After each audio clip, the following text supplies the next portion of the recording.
All right. So, welcome to the second episode of that Danish guy podcast. And today we're here with Victor again, like last week.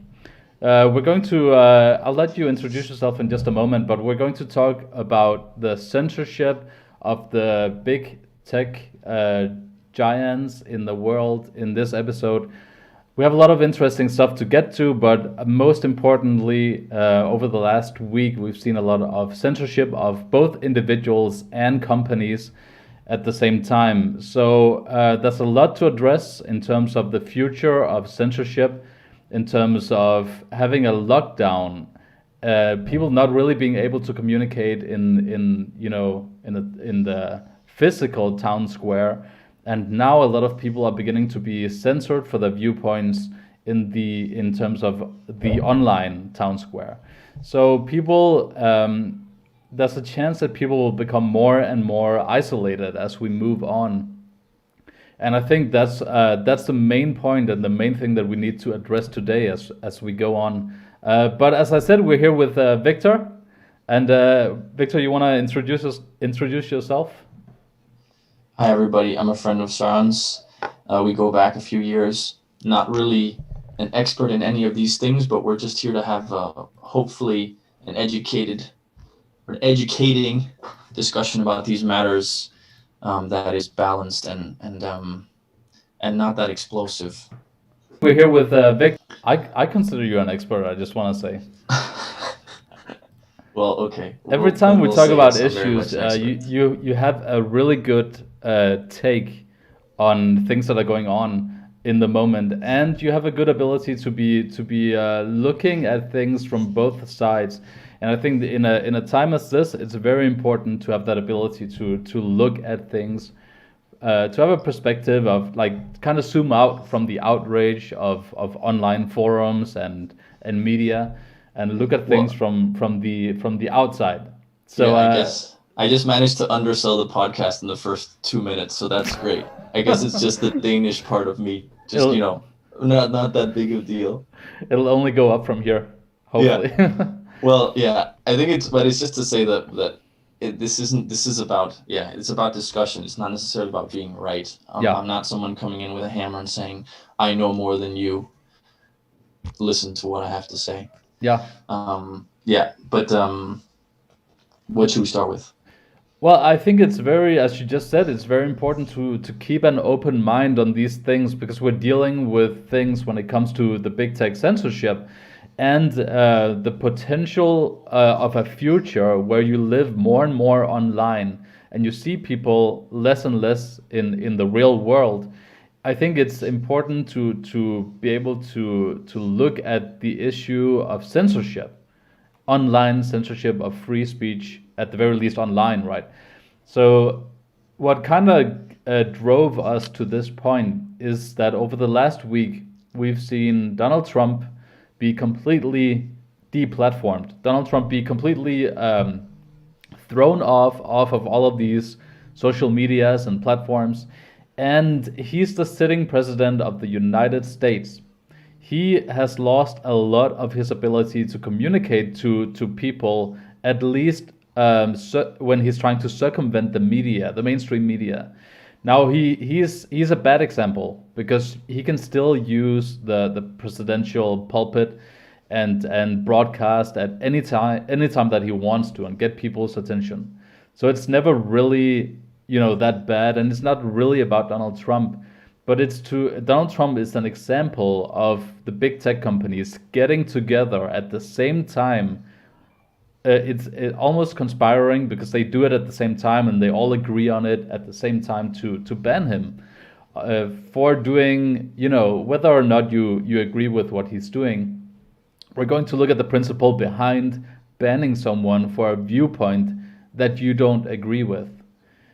They're not only doing it to people, they're also doing it to companies. And I don't want to say that's the scary part, because I think the scary part is doing it to people.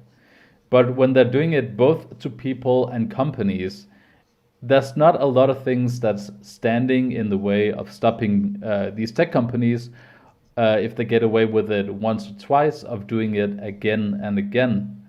And that's kind of a scary situation when we live in a pandemic where you're isolated. You're not really supposed to spend time with, at the very least, that many people at the same time, but you're supposed to isolate yourself a lot of the time.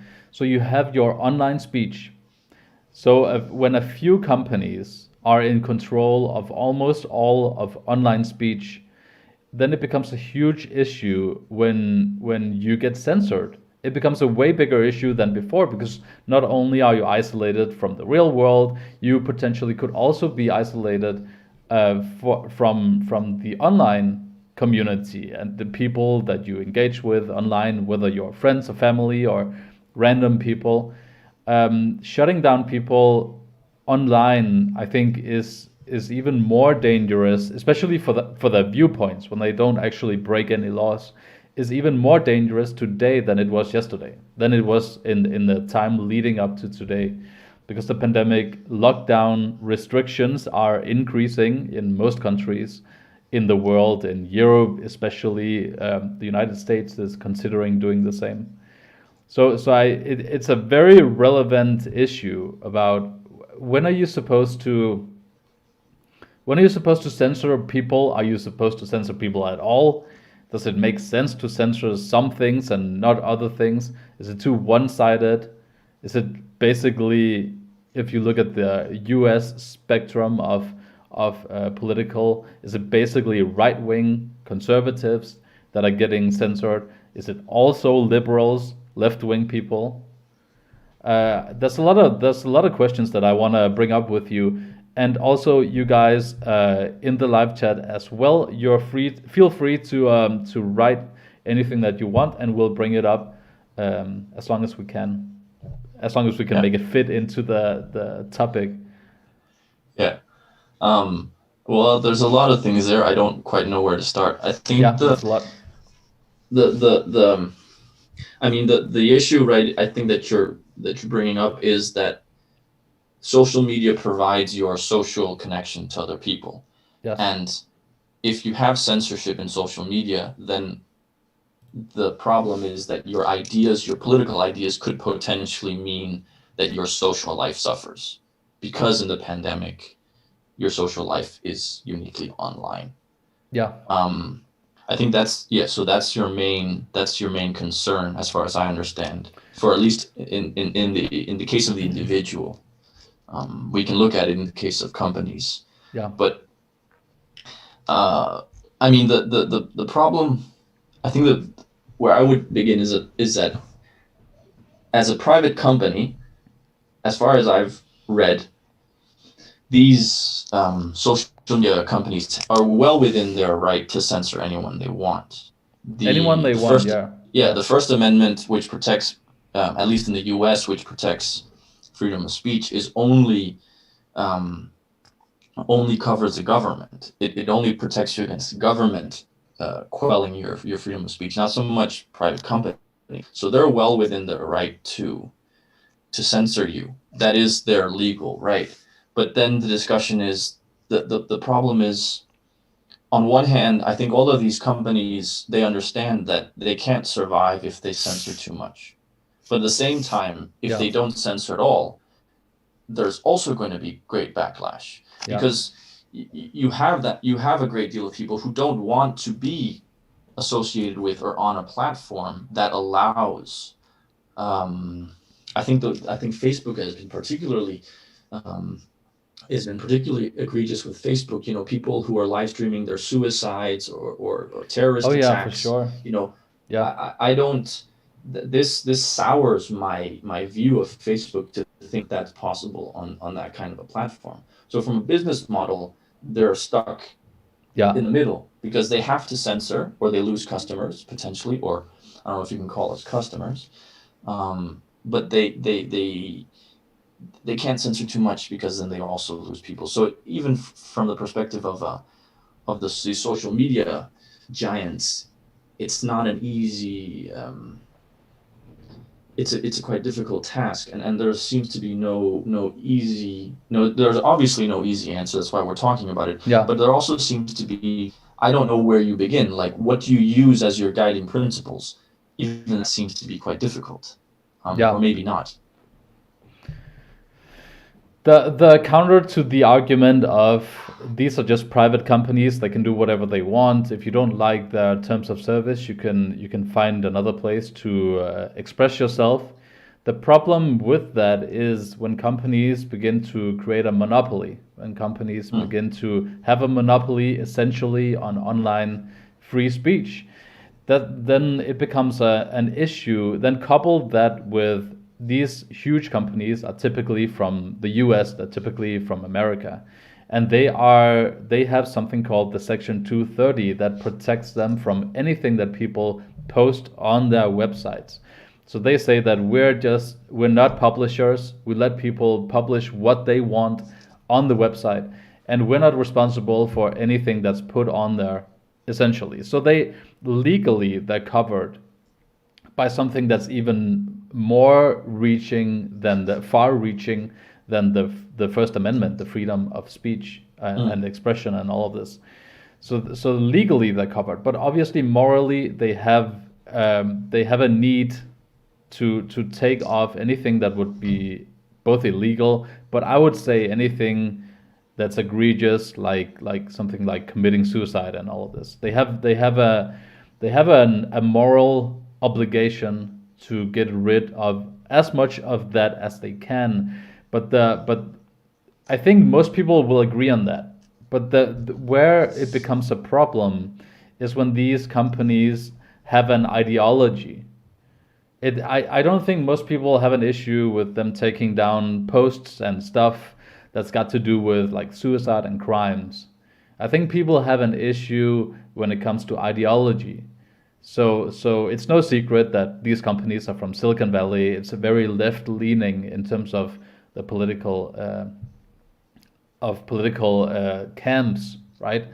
But I think most people would like to see a place where if you have a monopoly, I think that's the whole issue, that since they have a monopoly and they're obviously, to some obviously, at the very least a little biased, then it becomes an issue because then you have to operate within two or three specific companies if you want to talk online and communicate with people. And for you to do that, you have to either get in line or suppress your opinion if it doesn't align with what they consider the right viewpoints. Well, I think the concern of a monopoly we can set aside if just for a moment, and I think on that there's not much disagreement. I think most people would agree that a monopoly in general is problematic. Yeah. Then the discussion is how you deal with it, right? Do you deal with it in a market? Does government take over, or do you allow government market principles to take over? But I'm just not so certain that it's, when it comes to the question of what should be removed from these online platforms, I think it's simplistic. I fear that it might be simplistic to simply say, well, we just need to remove illegal things, and then that's end of story. Because how do you? Well, because again, I think, how do I express myself best? The question of what is legal or what should be legal also varies. I mean, there is definitely, from the right and the left, there is a perspective. The difference between the right and the left, one of the great differences is how you see government, how broad-reaching it should be, right? Yeah. So the left has a perspective of, hey, more things should be illegal. Let's take the issue of hate speech. The government should be actively doing more to make hate speech illegal, right? So so in that sense, even saying that if it's illegal, it should be removed from these online platforms, I think that still makes the question a bit difficult, because what should be then illegal, and how do you legislate what hate speech is? Since it's not a legal category, right? Yeah, and I think also you're saying that there are a lot of people, you were suggesting that most people don't have an issue with some form of, let's call it social media oversight. Like there are some things that shouldn't be on there. Yeah. But a large group of those people would also argue that hate speech should be taken down, despite the fact that that isn't necessarily illegal. So it's not enough to simply say we just need to remove things that are illegal. No. The category is much broader of what should not be on these sites, and then how do you define these categories? On top of that, there was an interview with NPR. It was then mid last year, and the interviewer was speaking with a woman named Daphne Keller, and she works with at Stanford University with the Cyber Policy Center. And she was asked, give me 1 second, let me find it. She was asked that one argument that she was asked about this issue of bias against conservatives on these websites. And her answer was, all we have is anecdotal evidence. In the US, we hear most conservatives complaining that they think they're the victims of bias takedowns. But there are people all across the political spectrum. There are Black Lives Matter activists, there are Muslim rights activists who think that they're being unfairly silenced. So this is a concern that's shared by conservatives and liberals, and is not legitimately a subject of public conversation. So I'm not entirely convinced that it's uniquely a conservative issue. And you would say then that doesn't matter. Being censored or just one side being censored is equally bad. I might think you might say. Yeah, because I don't. I would, if let's say if people thought something different than me and they were being censored, I would still defend their right to say what I find offensive, and I think that's very, very important to remember in this age. I don't agree that. I think NPR is also very left leaning, and I don't agree that it's mostly like a neutral issue. It's mostly like people on one side and the other side being banned, and so we shouldn't worry too much about it. To me, it doesn't seem to just be anecdotal. It doesn't seem to just be like individual stories. The most known example that I think most people of you guys will know is Jordan Peterson, who was nearly fired from his job as a professor in Toronto, I think, for Toronto, on the issue of transgenders, right? Of not using the right pronouns, and that's using the right pronouns. Now, whether you're for or against it, that doesn't really matter. But using the right pronouns is much more of a left-wing issue than it is a right-wing issue. But it's much more enforced than almost any other policies that are not breaking the law. If you go outside of breaking the law, misgendering someone is much more enforced on social media. But that's a very left-wing issue. So right-wing people will generally think that there are only two sexes. You can be either a man or a woman. So if you perceive someone to be a man, you're going to call them a man. Left-wing people will say that that's very offensive, and so it shouldn't be allowed. Now, those are two sides of the same issue, but social media has mostly taken one side on that issue and said, that side is right, the other side is wrong. If you belong to the other side and you express that opinion, we're going to throw you off. I don't think that's an anecdotal. I think that's a systemic decision that a lot of these companies are making. I think it's a pretty good example of it being more general. And I just want to make this point that I think since a lot of these companies are more left-leaning, I think it's bound that their policies, that their opinions would soak into their policies. It kind of makes sense, but at the same time, I think that as you just mentioned before, that left-leaning people in general will have a tendency to want the government to take over more, while right-wing people will have a tendency to have less government. So that implies that you're fine with having more restrictions and more rules as long as you think they're reasonable if you're on the left. But if you're on the right, you want less of all of that. So I think just by being kind of who they are, and I don't blame them for being on one side or the other. But I think the reason that we're seeing more and more conservatives, at least the conservative side, feeling like they're being punished more online than the left side is, I think it's because we all have bias and we all have a political side that we affiliate with the most. And I just think that comes into expression when these people make up the rules and policies for the social media companies, and they follow each other a lot of the times. So if one company makes a rule, other companies might be a little slow to getting there, but they kind of agree on the same rules. Yeah. I mean, I think I would agree with you that with the perception that these Silicon Valley companies are generally left leaning, right? And the Yeah. definition of bias is that you don't see it.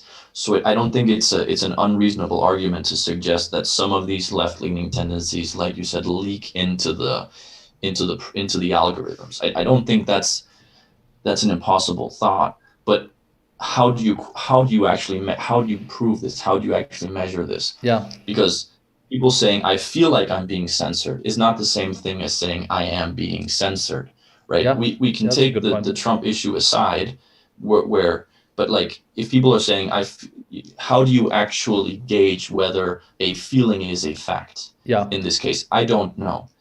And then you just I want to you said something when you were comparing right and left I'll leaning. let you finish your point, but then after I just want to go to one of the commentators, Okay, their yeah, comments. I'll try to make my point short then. No, no, no, just Um, take your time. It's fine.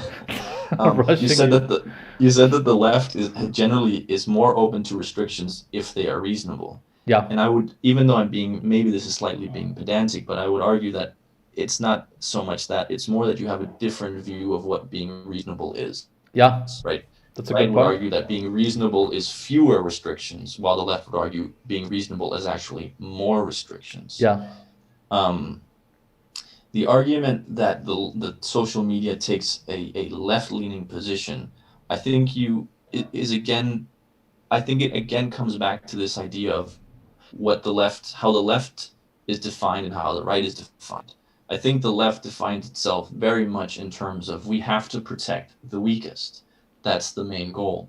yeah, And so when they define things like hate speech, then they define it as broadly as possible to protect as many as possible. yeah, And that's why this issue of pronouns, they take it so seriously. yeah, And so they would argue that, hey, if you call a person who identifies as a man as she, this is a matter of hate speech because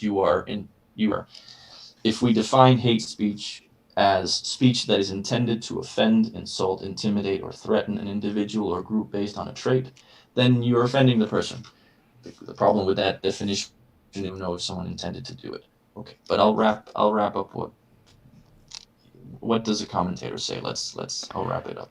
yeah. But yeah, let's take him. He says he says he also said that take your time. I got nothing too interesting to say, anyways. A civilization's morality is fluid. What we think is not okay now might be okay in 20 years. George Carlin's seven dirty words were no to use in the past, but more or less acceptable now. What's okay to say on social media will evolve in congruence with civilization and its people. Um, yeah, I don't know if I entirely agree with that position. I think you can see it. As far as I understand, there are three ways of understanding morality. One is absolute morality, which is the position that's generally associated with monotheistic religion, right? There's black and white, there's right and wrong, Ten Hallelujah. Commandments, that whole spiel. Sharia law, on and on. Then there's the idea of what I think the commentator says, which is morality being fluid, which is Yeah. more I'm struggling to find the You mean humanistic? yeah, humanistic and relativistic to a certain extent. Yeah. Yeah. And the third position that I've come across is one that's called emergentism, which is kind of which is kind of like a fusion between those two, which is that morality is not fluid, but it emerges as time. So the more time goes on, the more truer, pardon my poor grammar, the more truthful it becomes as we go on. The truth emerges more and more. Yeah. So everyone's obviously, I'm not trying to say that the person who's commentating is wrong in his position, but I'm not sure that there's consensus on what morality is and how morality evolves. Yeah. No, and I think that's what he is expressing at the same time, that you will always have people looking at morality in different ways. Um, and morality is such a difficult thing to put into, because it kind of goes with your viewpoint. If you're A lot of people who are more progressive will see it as more fluid. They'll see it as morality is what we make up, and if we in the end it's basically ethics, and if you combine them, then it's just what we make up along the way. And other people will be more strict and rigid in the way they see morality, that it's inherent, it's something that's inside of you, that you can't just change as it goes. Like, there'll come a certain point where you change it so much that it won't any longer feel like it feels like it's immoral. The moral becomes immoral because you changed it, and we thought we could do it because if it's fluid, we can change it over time. And I think the truth is somewhere in the middle, that you can change some of it, but some of the things will inherently still be disgusting to people or immoral on a very basic instinctual level. I think in terms of the very specific cases, I want to get back to, do you think that it's basically okay to censor people for if they have a viewpoint that's not illegal, but it's basically just offensive?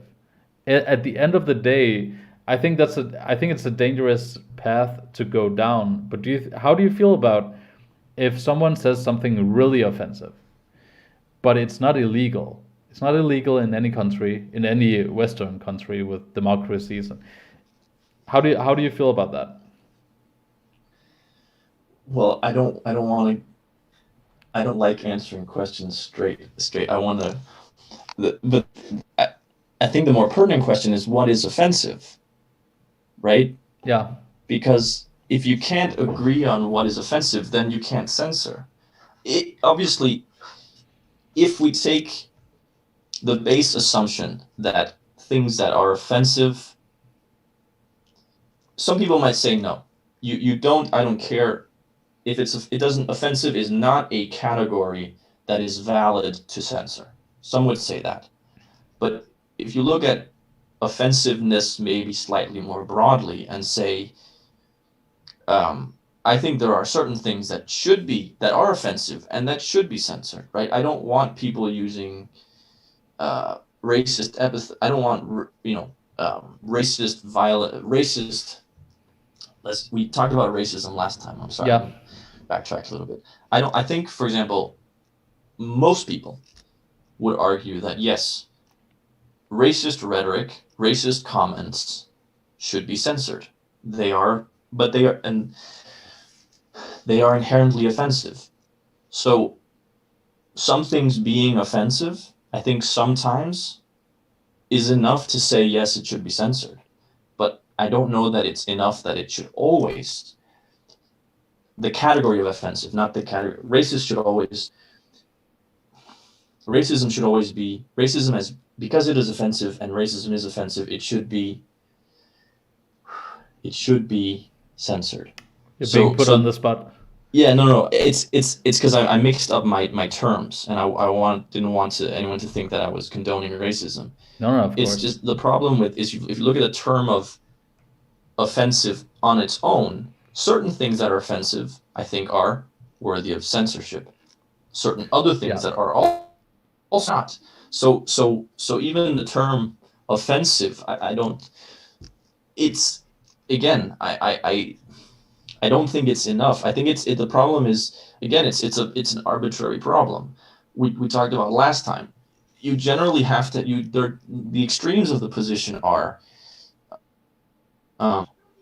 one is that you're a publisher and so you're responsible for everything, and the other one is that you're more of a marketplace and you're responsible for nothing. Yeah. Anything in between is entirely arbitrary, and this is why you end in these kinds of discussions, I think, because this arbitrary line that you attempt to put, the right puts it one place and the left puts it somewhere different, and then you end up discussing, and you don't really, I think it's very difficult to come to some kind of agreement, because as far as I think, because I think the right and the left are fundamentally motivated at their core by different things.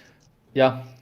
Yeah, it's a really good point, and that might be the reason for a lot of the divide that we're seeing right now.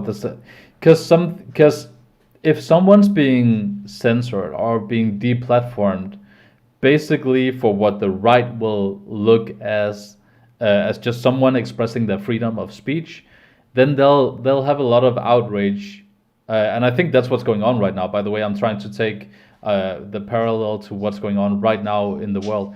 I think the what we're experiencing is that the right feel like they're being beaten down because now you're going to have a left-wing president, you're going to have a very left-wing administration in the United States. All of these companies are left-wing. The universities, the entertainment industry are becoming slightly more and more leftist, and I think it leads right-wing people to be put down a path where if policies are enacted on social media platforms that are always more and more leaning one side, leaning left, the question becomes, when do you withdraw any of the policies? You don't really, right? Like once you put a law or a policy in place, like it's offensive to say racial slurs, that's something that everyone can agree on. Offensive to say racial slurs. So now how do you handle that? You handle it by taking it offline. You don't want it on your social platform, so you take off racial slurs. Okay, so that's one thing, right? Now, I don't think we ever should, but no one's gonna backtrack on racial slurs. Now, how about the next issue? How about a more controversial issue? How about if you advertise for something like abortion? I'm not trying to get into specific issues, but I'm trying to make a point that once you ban something, it's very difficult to withdraw that banning. Like it's very rare that if someone has power and they ban something, then they go back on it and you're kind of coming back to a more neutral place. So you can say that, okay, so people just go to other places, but at this point, the other few places that there are for people who don't agree with one side of the issue here, the few places are being shut down. Like Parler that we talked about last time, it's essentially being, people say that, okay, so they feel like some of it is fair. I think what happened to Parler is outrageous and very unfair, but it is one of the few places left where right-wing people tend to flock to now, because they don't feel like they can comply with not the laws. I think they feel like they can comply with the laws, but the regulations and rules, social norms and so on social media platforms, a lot of them feel like they can't comply with it, so they flock to these different web pages. You gave me an article that let me find it right here, from DW, that I'm showing to people right now. It's from the German newspaper. I think it's called Deutsche something. It says Donald Trump supporters flock to niche social media sites.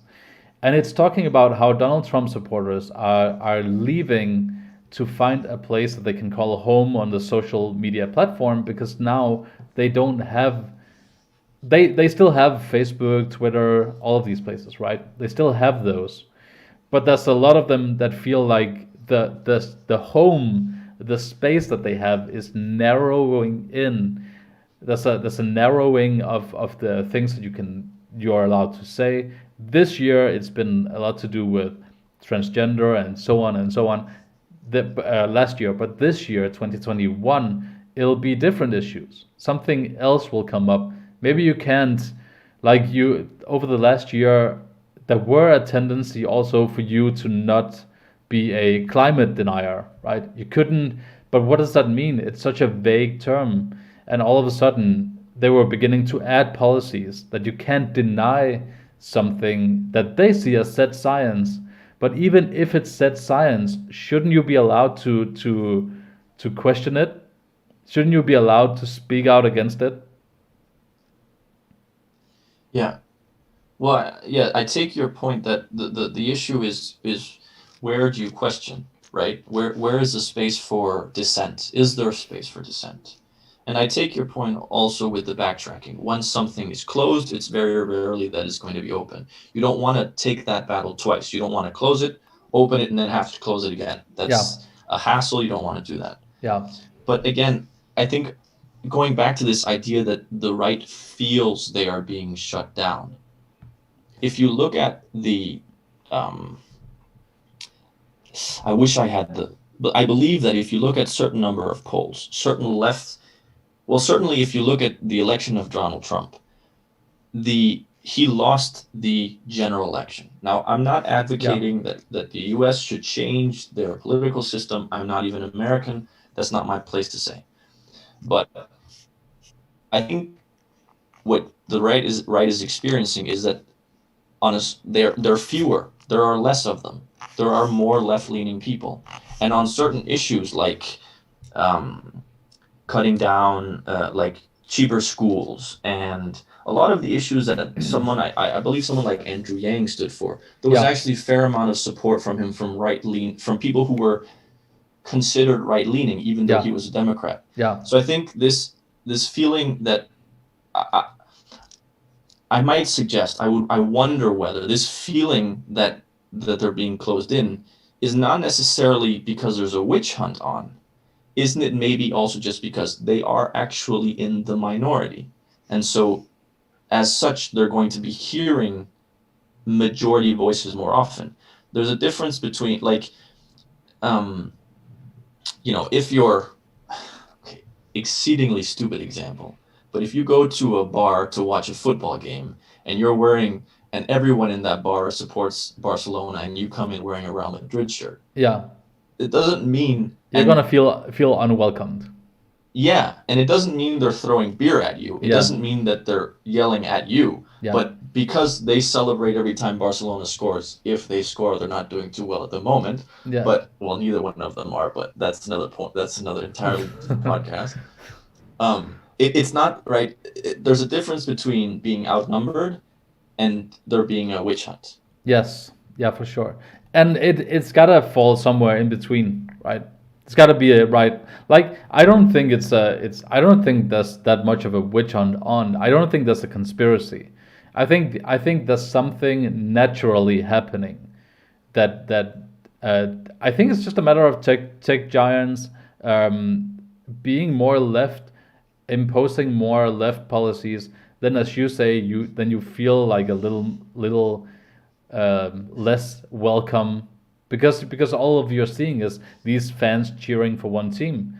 Mm. But and I think also the right might be less inclined to be active in social issues and so on. And if you're seeing the left taking over social issues more and more, then if you're a right side person and you're trying to come into that whole domain, you might be discouraged right away, and then there's a natural develop. I don't think it's this kind of conspiracy where someone's sitting in big tech offices and they're like, we need to get rid of right wing people. We can't take their viewpoints. It's I think it's I hope that it might be that might be the case, but I hope it's more of a natural development.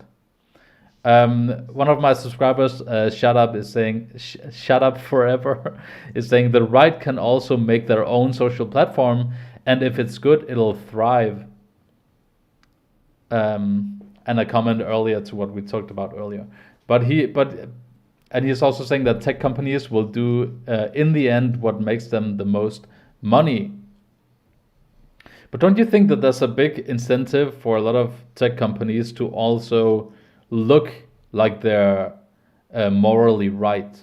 Don't you think today a lot of these huge companies, like all of their human relations and all of this is designed to make them at the very least look like they're right?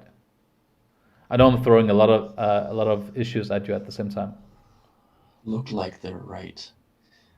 Well, just going back a second, this idea of that the left is more active on social issues. I think it's interesting in the sense that I think there's also a difference in maybe how you express your political opinions, right? I think the right, Yeah, I think how they protest, they might protest differently. I don't know that the right is engaging nearly as much in this idea of deplatforming, right?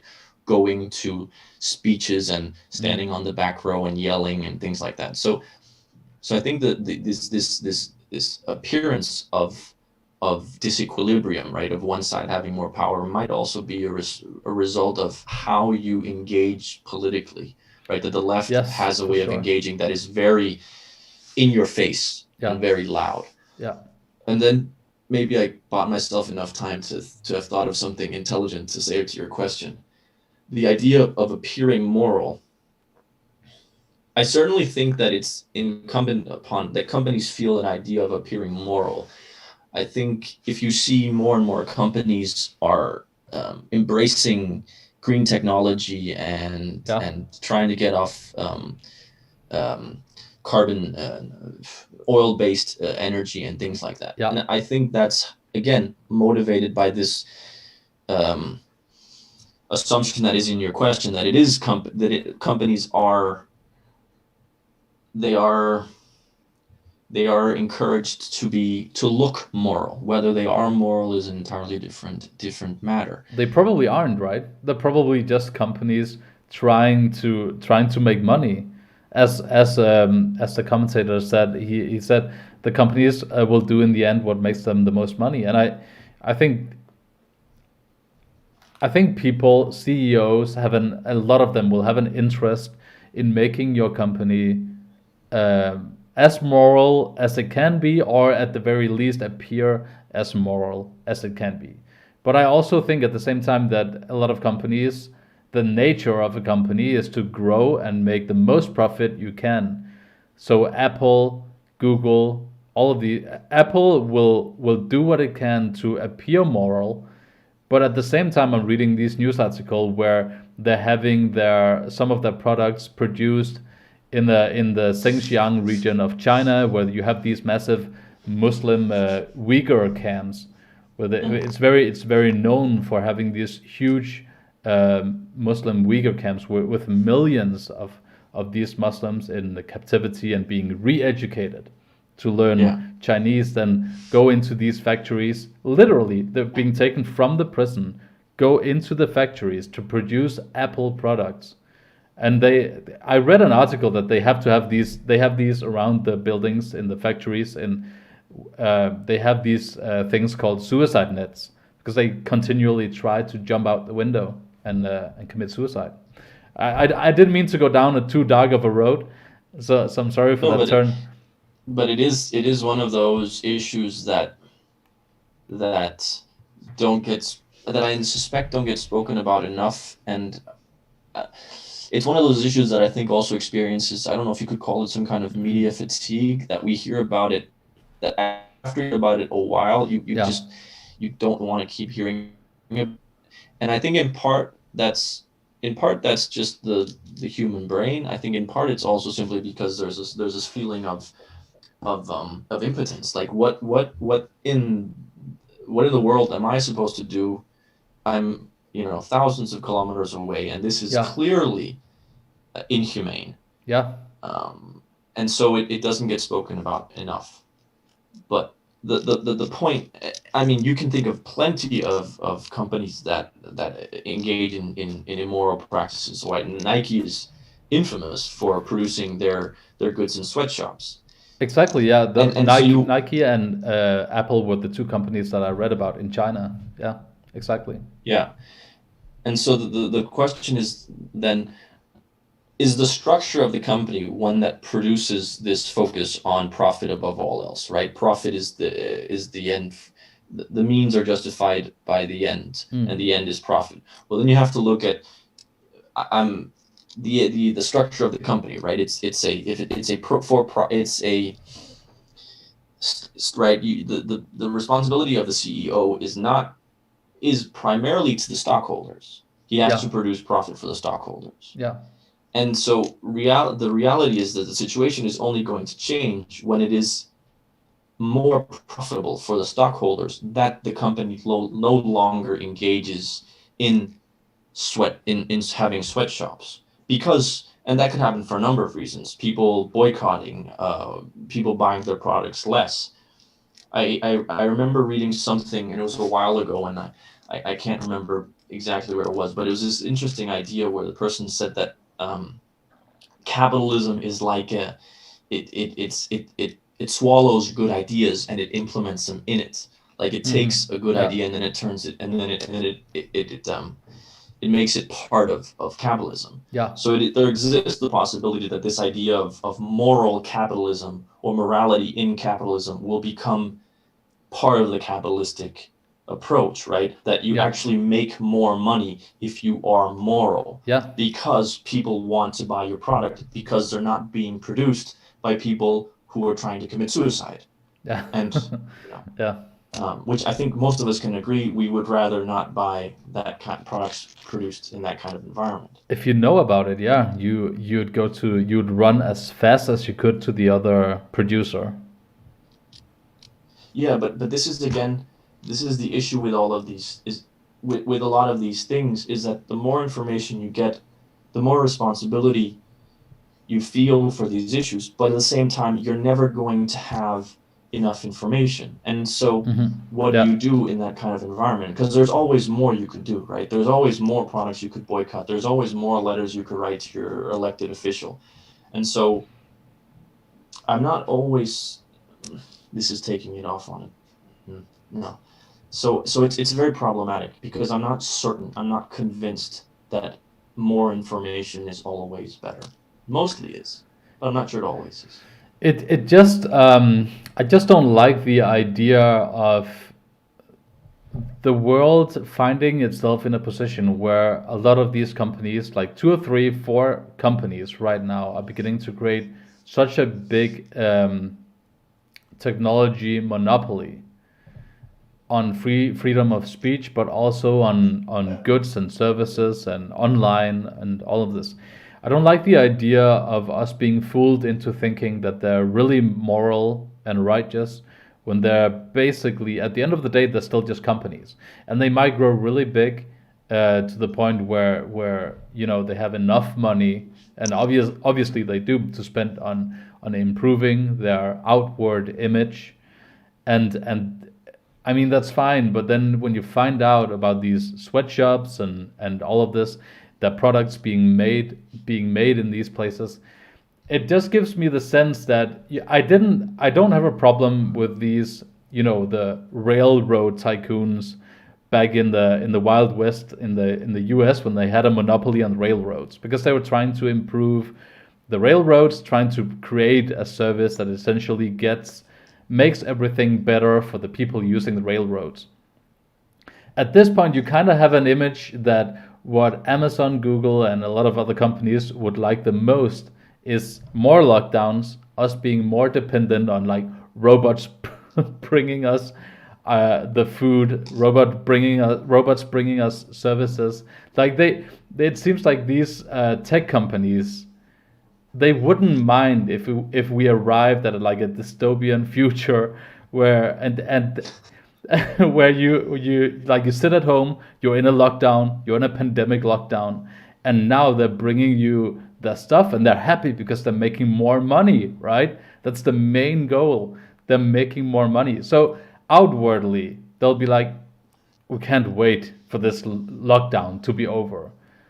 But on the obviously I don't know this is happening, but on the like the morning meetings with the leaders of the company, they're just like, yes, more profits. This is going exactly as we hoped for.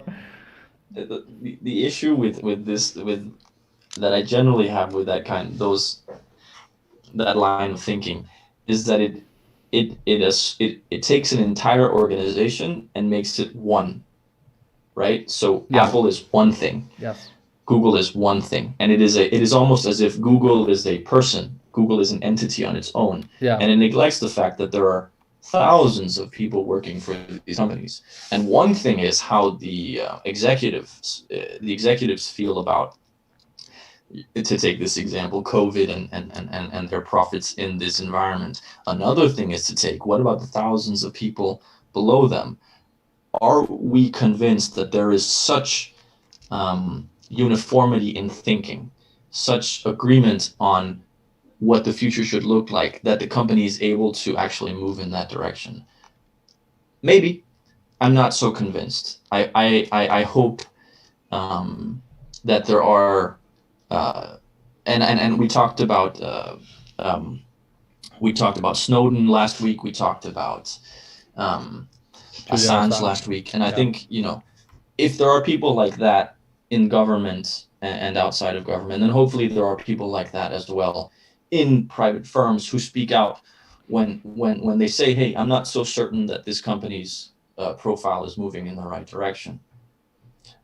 I think and I'd like to point to a guy called Tristan Harris, who used to work at Google and now speaks a lot about the ethics of these companies and trying to encourage them to change their model so that it's not so much based on keeping people glued to their screen, but that it changes. So I do think there are a few individuals that speak up about these issues. But I think my concern, or the question I wanted to ask as a follow-up, is much more practical. What do you do with these monopolies? You brought up railroads and Rockefeller and these big oil monopolies that there were. Yeah. And I think the Bell Telephone Company had a monopoly at one point as well. As far as, if my history is correct, the way you deal with these monopolies is simply just breaking up the company and saying, these railroads belong to company A and these railroads belong to company B. Yeah. I don't know what the solution is with these tech giants, because what do you say? All the users in Europe belong to company A and all the users in the US belong to company B. I mean, you could certainly you could split them up, because I think YouTube is owned by Google and Instagram is used with Facebook. So you could possibly go in and try to break them up so that there's more competition between the companies that already exist. Yeah, you could, and we'll go into looking at what Europe is doing right now to break up preventively break up the power of a monopoly of these tech giants. Soundwave, who we had that comment from earlier, just said hey, so he entered the chat as well. Hey, Soundwave, how's it going? We are talking about big tech companies and their monopoly on technology, how the monopoly is expanding, and I want to bring up an article that I had in one of my videos earlier this week. It talks about how Germany now, it talks about how Germany now shows EU the way in curbing big tech and their ability to create a monopoly. They did something really, I think, really smart, but I want to bring this up as a debate and hear your thoughts on it, and obviously, Victor, also your thoughts. So what happened here is that Germany has been watching over the sea, been watching what's happened over the last week. So they actually, because of Parler being shut down completely as a company, that all of these tech giants, they withdrew their services from Parler. And now they actually, let me just bring it back to us, and then we'll go back to the article. Now they actually brought Parler pretty much to a standstill as a company. And they've done pretty much the same with Donald Trump. So Germany has been looking on as all of this has happened. And Angela Merkel came out and said that she thought it was, I think the word that she used was like very dangerous, to set this as a precedent that companies can do this to either a company or a person. So Germany rushed through these laws that they made laws over the matter of just 2 days, and they approved them. They just approved them yesterday. Laws that would prevent a monopoly within a certain area, and it would prevent these big tech companies from taking down smaller companies or even affecting them negatively. I'll just read the beginning passage of this article because I thought it was really interesting. And then, Victor, I would like your thoughts on this as well. It says the German parliament on Thursday approved a reform of national competition law that would make Germany the first country in the world with preventative rules tailored to counter the market power of large digital platforms. So the article goes on to say that they started compiling, as of March, a list of companies considered of paramount significance on competition across markets. And so basically, Germany decided to make sure that all of these companies could no longer create a monopoly and buy out a bunch of smaller companies, and they would no longer be able to affect smaller companies negatively. And the government would step in and make sure that that wouldn't happen to smaller companies.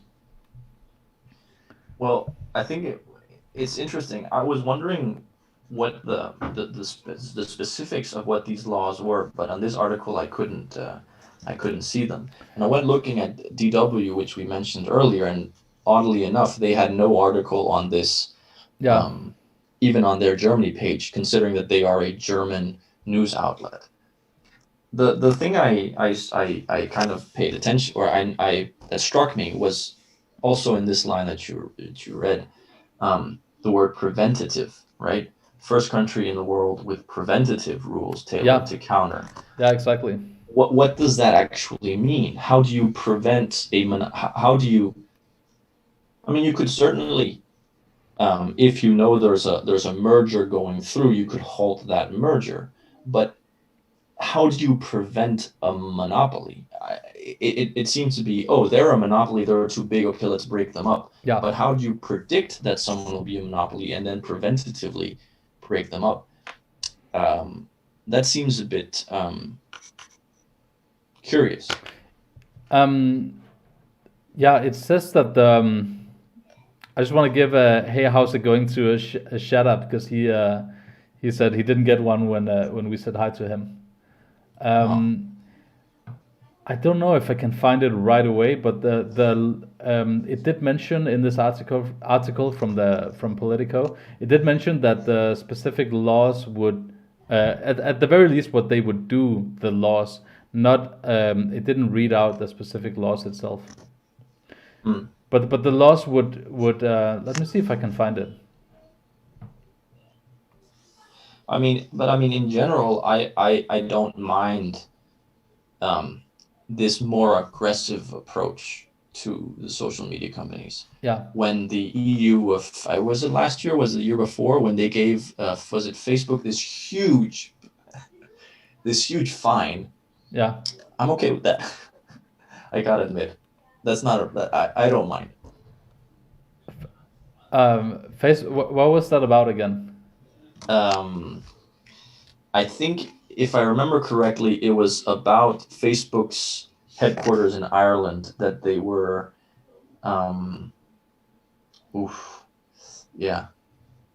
scratching. I'm not entirely. I don't want to speak because I'm not entirely sure that I know exactly what the case was. But it got a bit of it got a bit of publicity, especially in Denmark where we are, because the head of the commission at that point was a Dane. So we felt kind of proud that this Dane from little old Denmark was going after this multi-billion company and actually kind of winning. Oh yeah, that was a huge. Facebook had that other issue also where they lost like half of the value of the stock or something because they were selling information that they weren't supposed to sell to other companies. Yeah, that must have been after Cambridge Analytica. Yeah, exactly. Yeah. Yeah.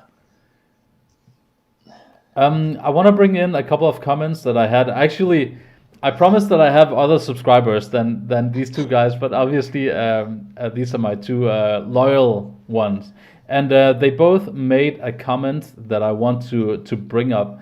I'm Yeah. just gonna bring it up on the screen here. First, let's do sound waves.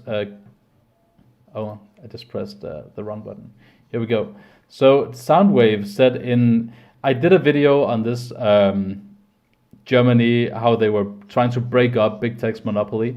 I did a video and Soundtech wrote that tech companies do have a lot of power. They have access to our friends and other communities. They can shut you out. A direct example of this is when Trump was shut out after the Capitol riots. For this reason, I support Germany's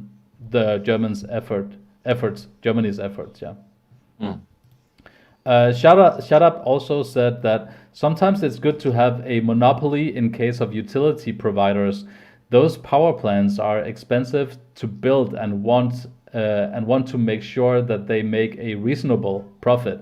Governments need to have regulations in place that keep control of them.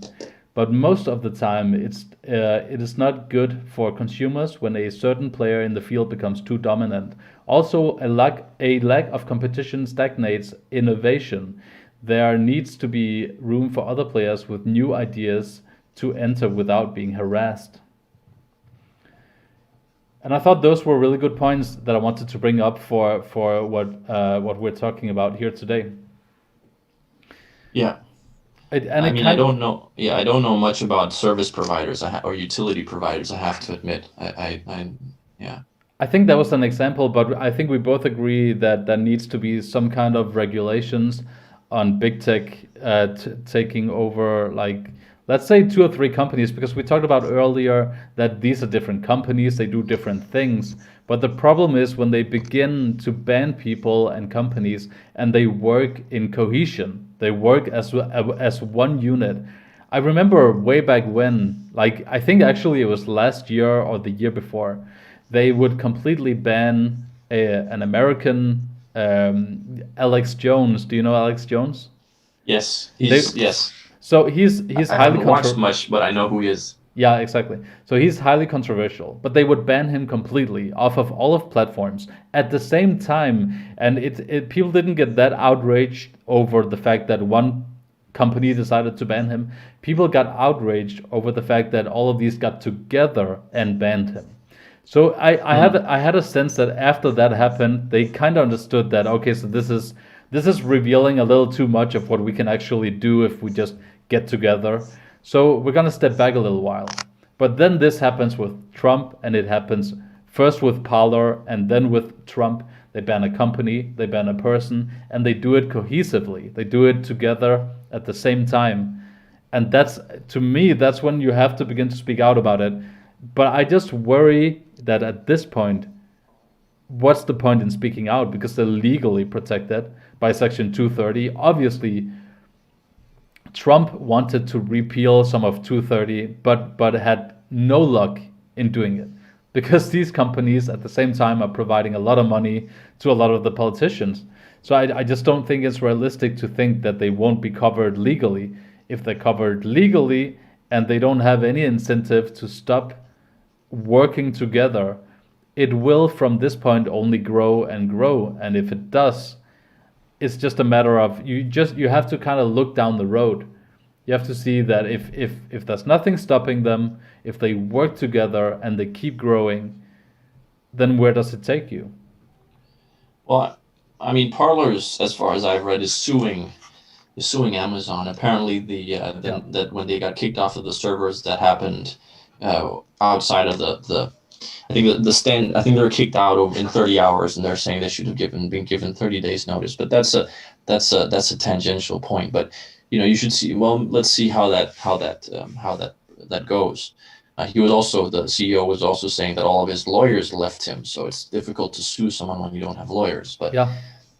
I think it's important to remember though that the past is no indicator of the future, right? It's a saying this happened in the past, so therefore it'll happen again in the future I think it's right. It's a tendency to do it, but you can't.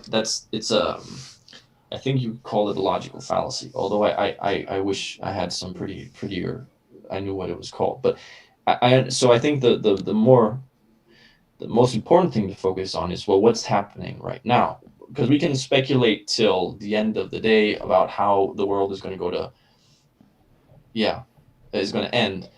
We Yeah. don't really know. Yeah. What we can agree on, I think, though, is that the current situation is concerning. We might not agree on how it's concerning, but I think we can agree on the fact that it's concerning.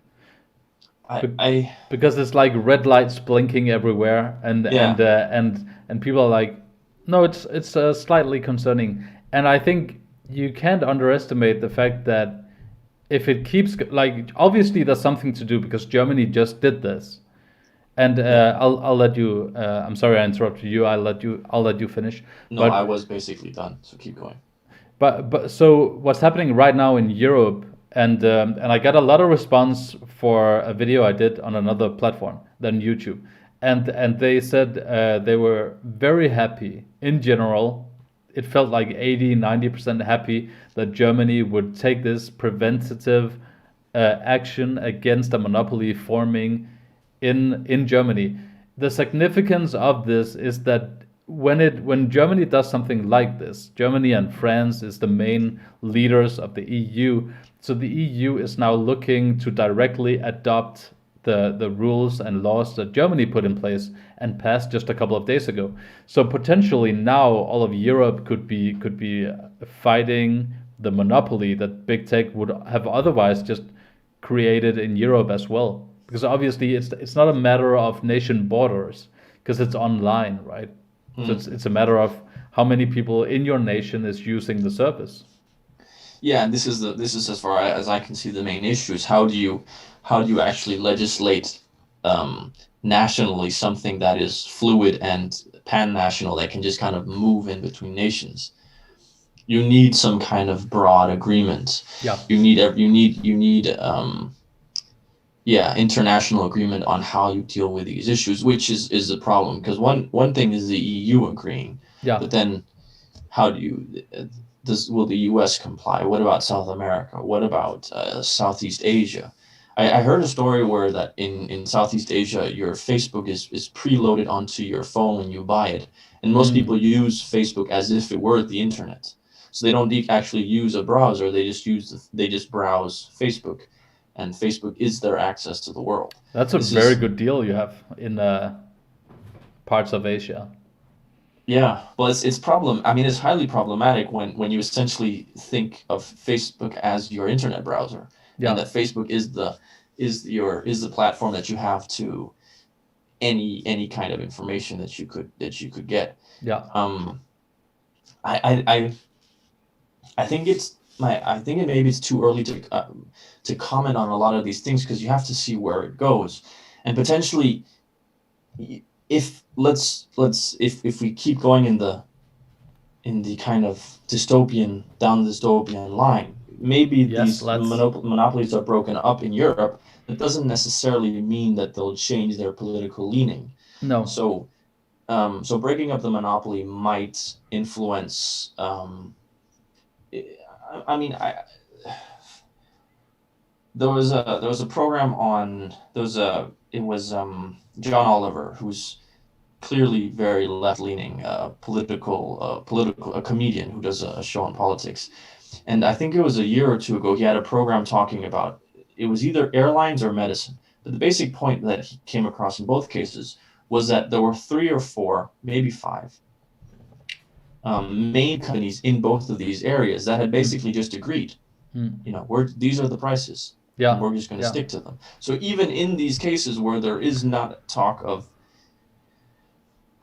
I don't, there are multiple companies in the industry, but yet because they've agreed in these cases on that it would be in their best interest not to compete, but instead to collaborate, then the consumer ends up suffering, despite the fact that there is technically no um, monopoly to break up.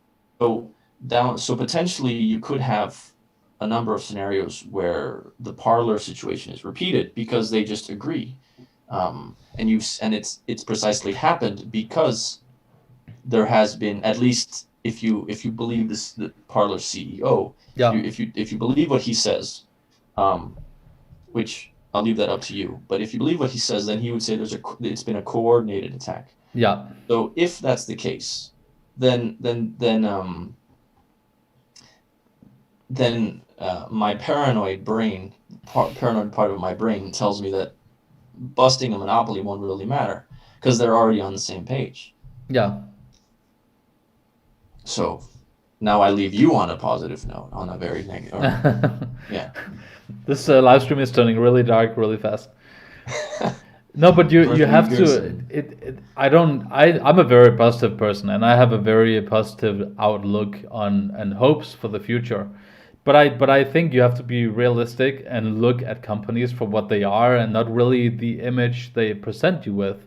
And if you're looking at companies, what they are in its nature is just trying to grow and make more money, profits in a more healthy way. Now, if you scrape away all of the other, like the good stuff, but the stuff that doesn't really, it matters, but what matters most is to make money from most of these companies. I don't think what matters most is to look good, or I think it's secondary.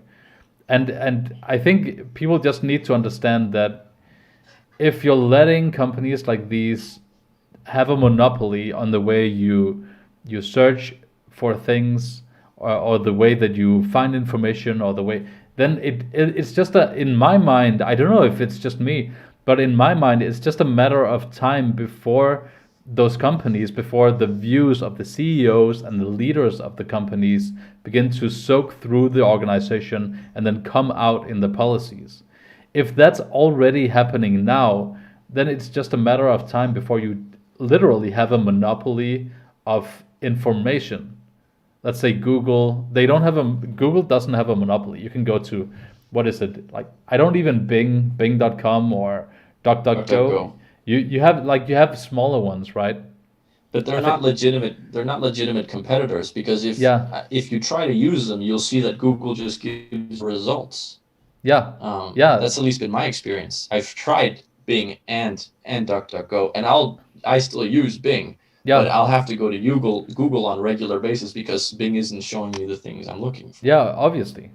And that's actually one of the issues that Parler also had, since Twitter. Parler is a direct competitor to Twitter, and since Twitter was so much bigger, they have this. Twitter has this rule enforced now that if you're trying to do something like them and you want them to support you, you have to have the same what do you call them, like programs and moderators in place to take down certain posts. But you can't do that unless you have an enormous amount of money, unless you're already hugely successful. So now you're Parler, you're a smaller company, you're trying to do things the best way you can, but you can't do it as fast, and you don't have the same algorithms. So you can't live up to the standard that Twitter is trying, at least, to say that they're setting for people. And so you get chopped down because you can't live up to those standards. But basically, no one starting out can live up to those standards. So people say that conservatives or people on the right side should just start their own website. They should start their own thing. They kind of did. They had Parler, and I know in the news now it looks like Parler was this like right wing place where you can just say whatever you want. No, they have the same laws as the country. They had almost the same policies as Twitter. I think they are more lenient on free speech as long as it's not breaking any laws. They are more lenient on free speech. They don't crack down on your free speech if you say something offensive that's not breaking any laws. And whether or not you agree with that, that's how they were operating. But now they're shut down because they don't feel, they say Twitter and Amazon and Google and all these companies at the same time said that Parler can't live up to their standards, so they can't support them with their services anymore. Not only their services, but their lawyers left them as well. Your situation has to be really bad for your lawyer to, by the way, for your lawyer to leave you. Lawyers don't leave you because you're in legal trouble. They leave you because of pressure from the outside. I mean, Parler, I think they marketed themselves as the free speech social network, right? So there was a clear um, leaning in that tendency. And Yeah, as yourself, the standards that Twitter is setting were not standards that they were able to live up to themselves in the early days of their organization. I yeah, saw an article. I read looking into these things that we're talking about. I found an article about Facebook, but it was about 5 years old, so it's not irrelevant, or it's not entirely up to date. But the reason I'm bringing it up is because um, the article was saying that Mark Zuckerberg had hired 3,000 more human moderators.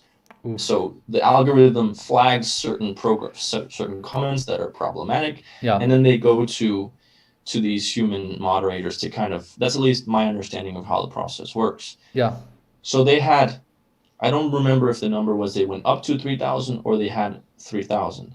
mm, But that's a huge amount of that's a lot of salaries you have to pay, and if yeah, that's the expectations you have of um of much smaller startups, it becomes very difficult. Parler had, by their own estimation, 12 million users, and I think by other estimations it was more around 10. So there's a ton of content on that website, and yet they're not large enough. But would they be large enough to have the staff to really do all of the fine tooth combing that they would need to do? It's questionable.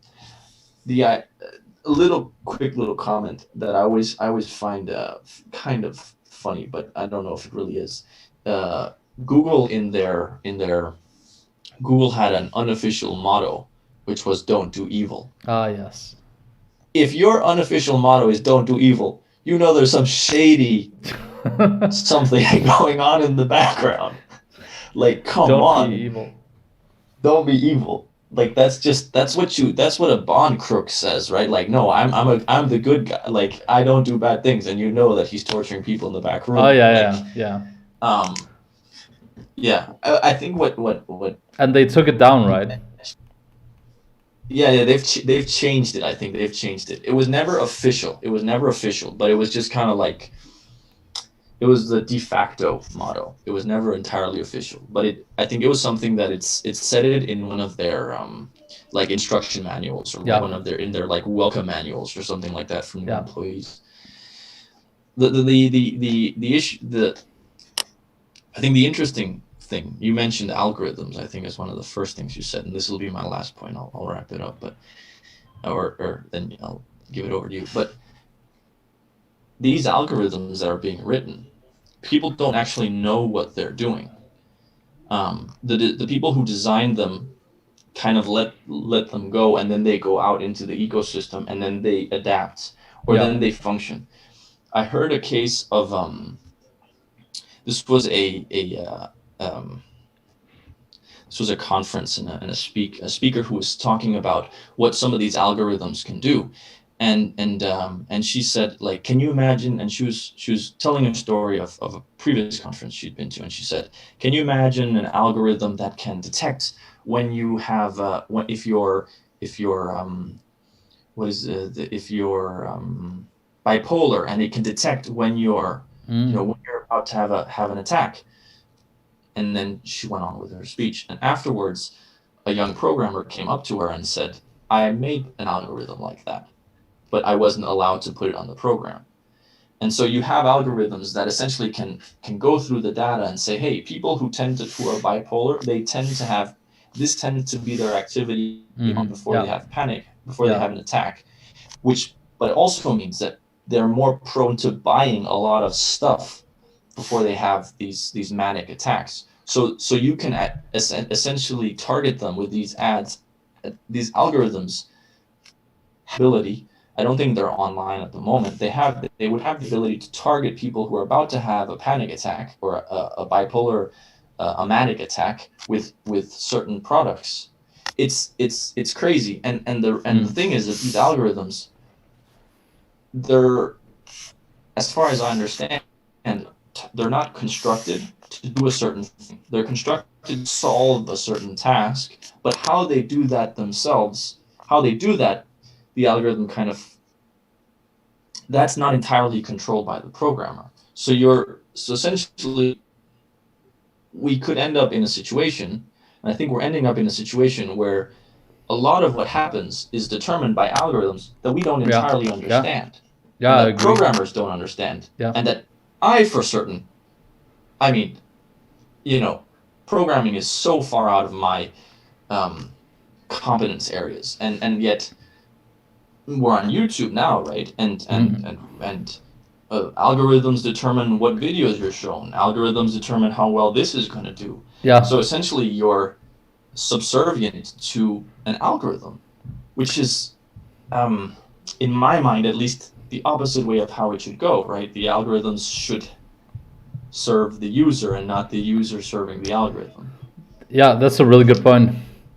There's a couple of comments. The CEO of Palace stated that they just needed more help. I guess that goes back to what we just talked about. And Soundwave says that that's scary to the part that you just explained, the algorithm part. Yeah. I saw a video the other day of one of these YouTube, the people who makes the algorithms for YouTube. He said that they're trying to create an algorithm now that knows whether or not you were happy with the video that you were watching. And then he kind of stopped himself because he had just been talking about likes, and obviously if you watch a video, if you like the video, then it signifies that you're happy with the video, and then maybe you'll get shown more of it, right?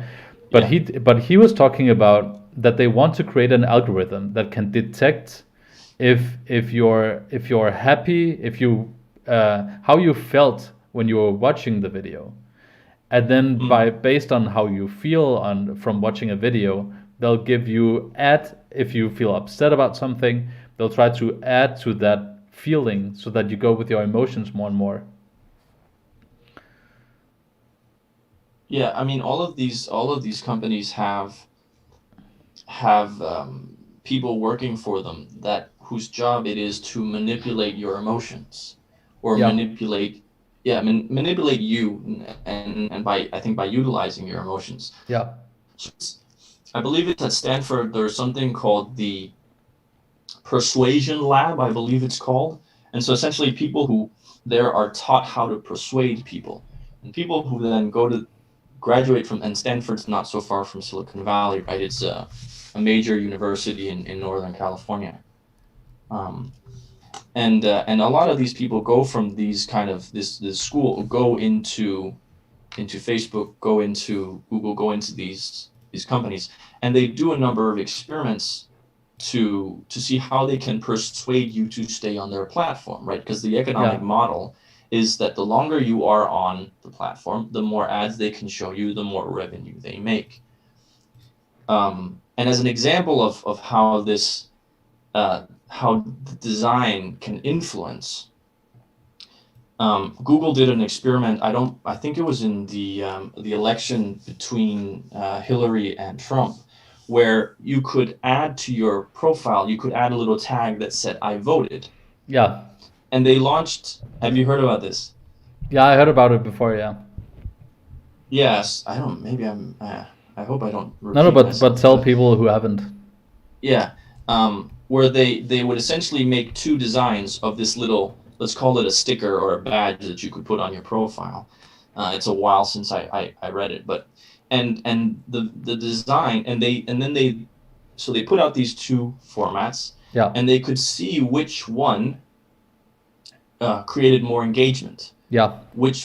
So essentially, so you could, if you choose, you could buy, when you go through all of the metadata that you have, it's fairly simple to figure out what people's political orientation is. And then you take, for example, one of this badge, and you send the less engaging one to, let's flip it on its head, and you send it to liberals. Yeah. And you send the engaging one to conservatives. Yeah. And in this case, it was the opposite, right? Election. I don't think they actually sent it out. I don't know that they did it. I I can't confirm or deny because I'm not entirely sure. But when you have an election Yeah. that was it like 100,000 people that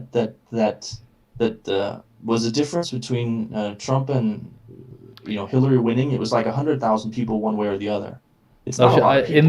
in the end, I think she won by 1, maybe 2 million. But that's in the popular vote, and obviously that's different from the electoral college. I think they could have. I think she could have won the electoral college with. That I that don't might be the think. I think the case. difference. Yeah, that might be the I think the case. difference between her winning the electoral college, and don't quote me on this because I'm not 100% sure, but I don't think it was in. I think it was considerably less than the millions, Yeah, than the 1.5 million that you're mentioning. the I official numbers think. is that I Hillary think. won by almost 3 million votes. Um, but obviously Trump won the electoral college by a lot. So he yeah. Hmm. Yeah, but anyways, the idea is the idea nonetheless is that you can, using these techniques of persuasion that these companies develop, For sure. you can influence an election. The other example that I came across, which I always think is very interesting, is the idea of infinite refresh. So essentially, when you have your phone and you're scrolling down, Yeah. there's at one point you'll experience, if you do that on Facebook or whatever you're using, at some point you'll experience a lag, right? It's loading new content. That's essentially fake. Ah, those The bastards. Yeah, the there there is they could just make it continuous, right? Yeah. It's not a problem of loading new things, but they put that little break in because then you get it's essentially the same mechanism that you have when you go to a casino.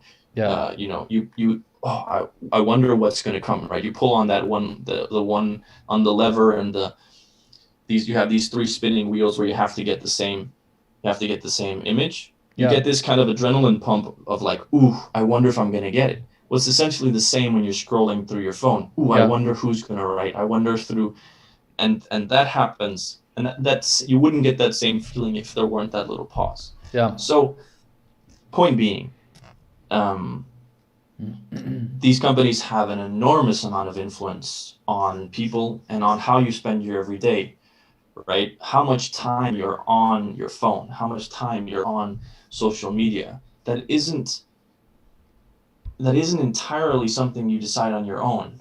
I think there's a huge amount of influence put on you, and that's not insignificant. Also in this, and if you then extrapolate it and think about, okay, well, what about politics and what about my political leanings and all of these things and echo chambers? It's massively significant. That was a bit of a Soundwave rant says there. that it's the same with YouTube as well. That Yeah. and I know this from obviously doing YouTube videos. Um, I've done at this point I've done around 100 and maybe 10 or 20 videos, and I can clearly tell when my videos are doing well, when they're not doing well. If I use the same platform of like introduction, do content, then ending, if I do those for my videos on a topic that is not restricted by any social media platforms, I'll get a certain amount of views, but I can clearly see that as soon as I do topics or say something in the video, because everything is transcribed. As you do a video, everything is transcribed, auto translated, so they can Mm-hmm. have that auto translation for you. But at Yeah. the same time, they also have everything you say and put it into their algorithm to find out what your video is about, essentially. But they, Yeah. but it just to me, I don't want to get too conspiratorial, but it seems like there's certain topics that your video will get restrained from being shown to people, to too many people. It'll still be shown to some people, but if I do a video on migrants in Europe, it'll almost always get 1,000 views. If I do one on censorship of big tech, it'll get 50 views if I'm lucky.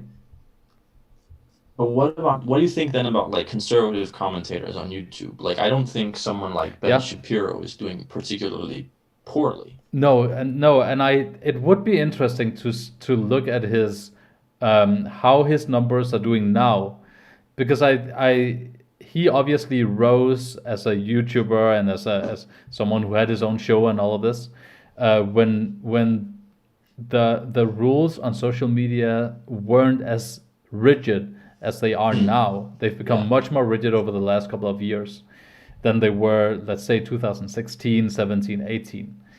Now it's very different, and that brings us full circle back to, I think we're seeing an escalation in social media and platforms trying to control what's put on there. A lot of it, to me, makes sense, but a lot of it, I'm afraid that we're just walking down a road where you're kind of, it's one of those things where you don't take offense if you get like nudged, a little bit to one side, like you're in a bus and you're someone's nudging you a little bit, so they have their space, but you would get offended if you get punched in the face in the bus, right? Then Yeah. you take action or whatever. But it's kind of the same thing, that if you allow a certain amount of companies that work together to take small steps of actions all the time, I just think logically it leads us down a road where at a certain point it'll be very difficult to Ooh, stop. It'll be very difficult to control in any way for outside powers. And what and about I the just finally, I just yeah, want to make this come. point. I think that the reason that I'm slightly concerned about all of this is that I see, in the US, where these tech companies are based, I see them beginning to work more and more with the government. So now that I'm not gonna say that Biden or Trump would have been better on this issue, because I think these tech companies, they do give a lot of money to the politicians, but I think they will begin to work more and more with the government as well. So if you have a scenario in the future where these companies are already now trying to work more and more with the government, and they have more and more stringent rules that they put in place, I don't like the road that it leads us down. Well, I think some of the Snowden leaks showed that some of these companies are working with the government. Um, Now I don't know if it's necessarily the big IT firms, but I think the NSA had a direct. I think it was one of the main telecommunications companies Yeah, where where the NSA had a direct link into their cables. yeah, So it's not necessarily the big IT firms or the big social media companies, but there is precedent of big companies, massive companies, uh, collaborating with the government. I don't. I think you're generally positive. I'm generally not so positive. I have a more of a melancholic, pessimistic streak. So I share your concerns simply out of the way simply because of the way my brain works.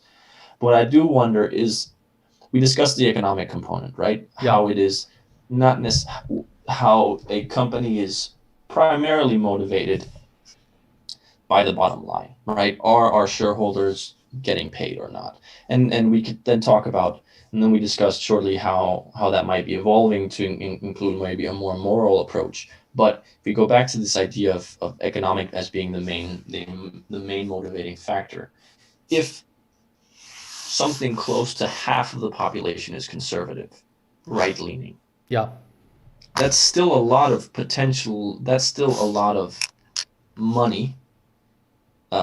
That's still a lot of eyes that you could be showing, that could be being presented advertising. That's still a lot of people who might be disenchanted these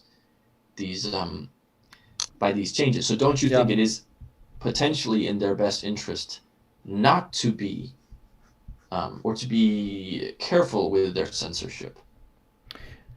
That's why that's one of the reasons that I look at it and I feel like sometimes these companies are taking a stance on social issues where it doesn't really come from conviction, it comes from more of a social bullying.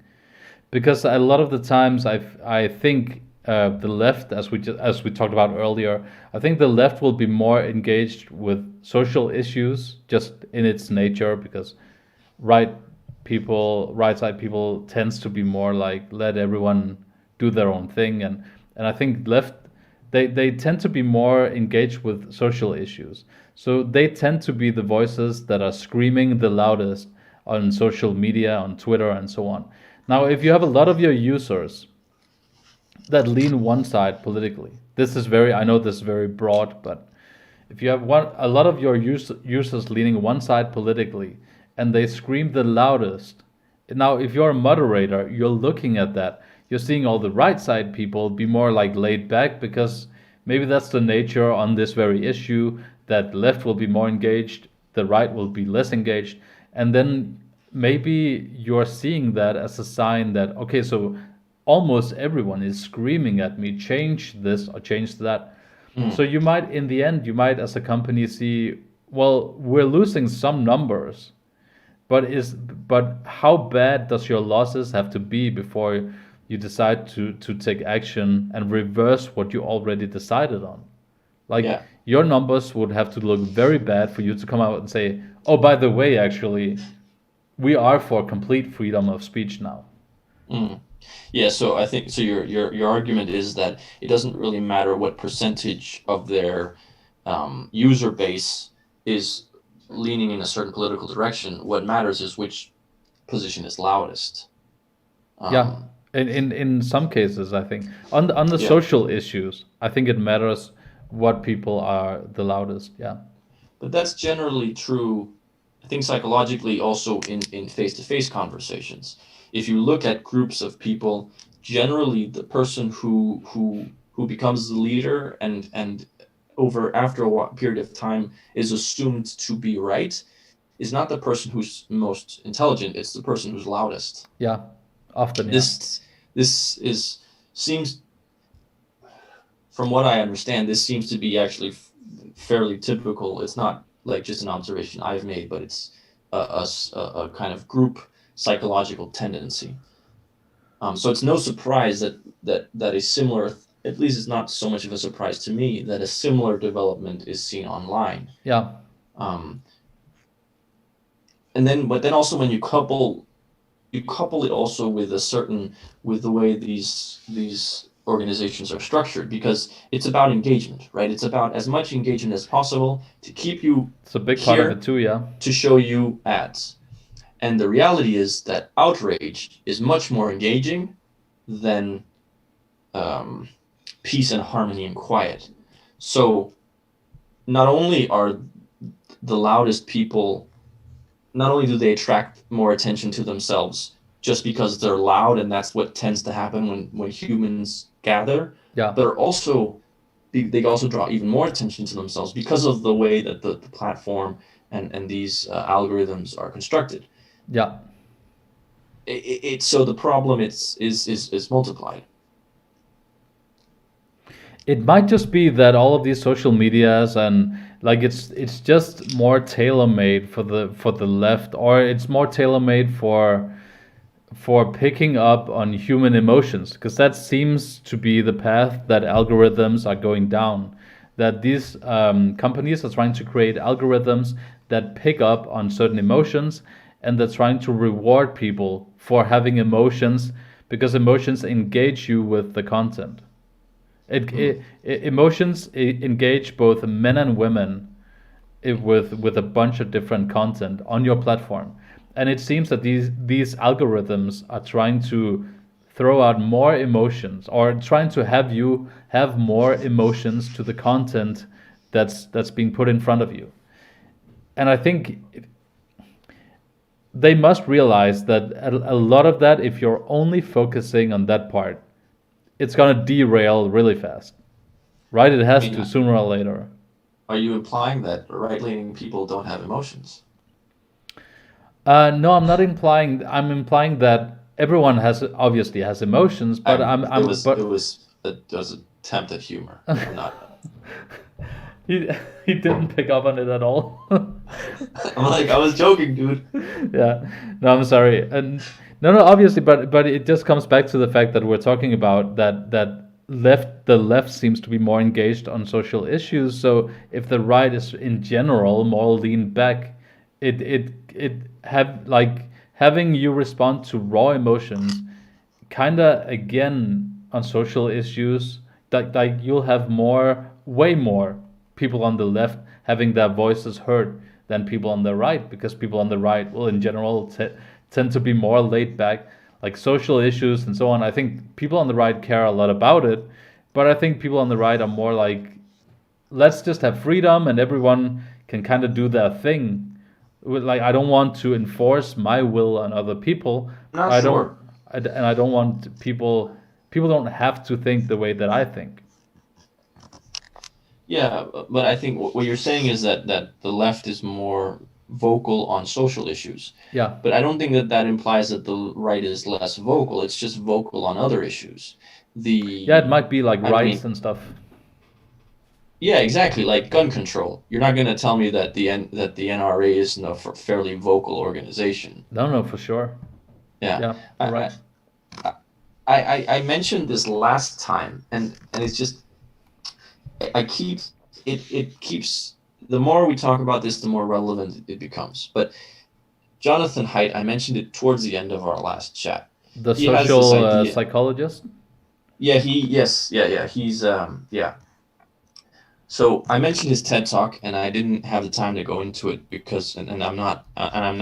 Again, he didn't pay us to say any of this, but I just found he has this idea that there are 5 basic moral principles, which I think also maybe comes a little bit back to what we were talking about morality very quickly there in the beginning. But he says in all of the societies he's studied, he's seen 5 moral aspects repeated in every single one. Yeah. And they are, the first one is harm or care. The second one is fairness and reciprocity. The last I'm one showing is, people this as you're talking about it. okay, the last one is in-group loyalty. Sorry, no, that's the third one. The fourth one is authority and respect. And the last one is purity and sanctity.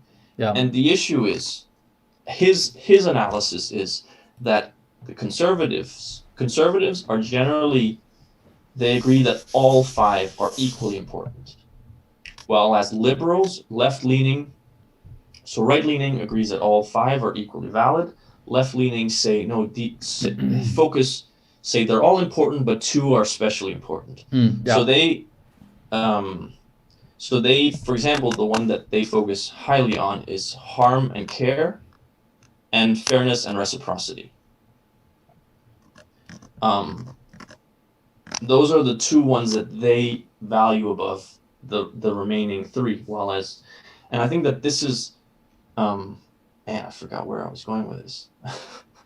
I think this is again the issue to a certain extent, because you have the left. When you're talking about what do these, like, there are certain issues where the left will be more passionate about, right? Yeah, exactly. And so what they're passionate about, the reason they're passionate about, thank you. Now I'm back on track. The reason they're more passionate, for example, or at least maybe not passionate is maybe not the right word, but definitely more vocal about issues like social issues, is because social issues have to deal with harm versus care, and they deal with fairness versus reciprocity. Yeah. So this is the core of the things that they're overly concerned with. Whereas it's not that a conservative says it's insignificant, right? I don't. It's not like conservatives are, closed off. They don't care at all about social issues. Yeah. But they just think that in-group loyalty also matters, and authority matters, and sanctity and purity matters, and all of these other things. And so you end up having a discussion between 2 groups of people that where their moral foundations are built entirely differently.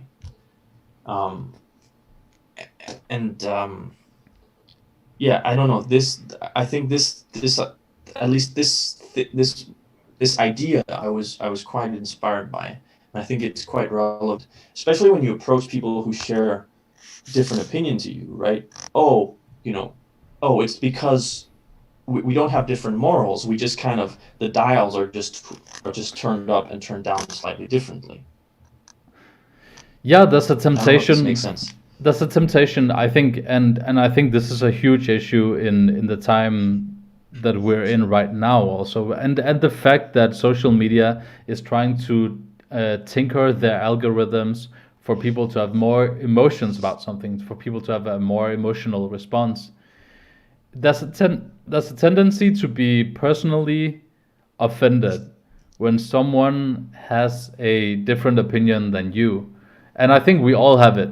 Like, no matter how good you say you are at arguing, most people, if the other person thinks something different, at the very least you're going to want to find out why they think something different. And I think it's just something that Yeah. like every generation has to kind of relearn, that, or refight the battle for, that it's in, at the end of the day, it's okay that people think differently.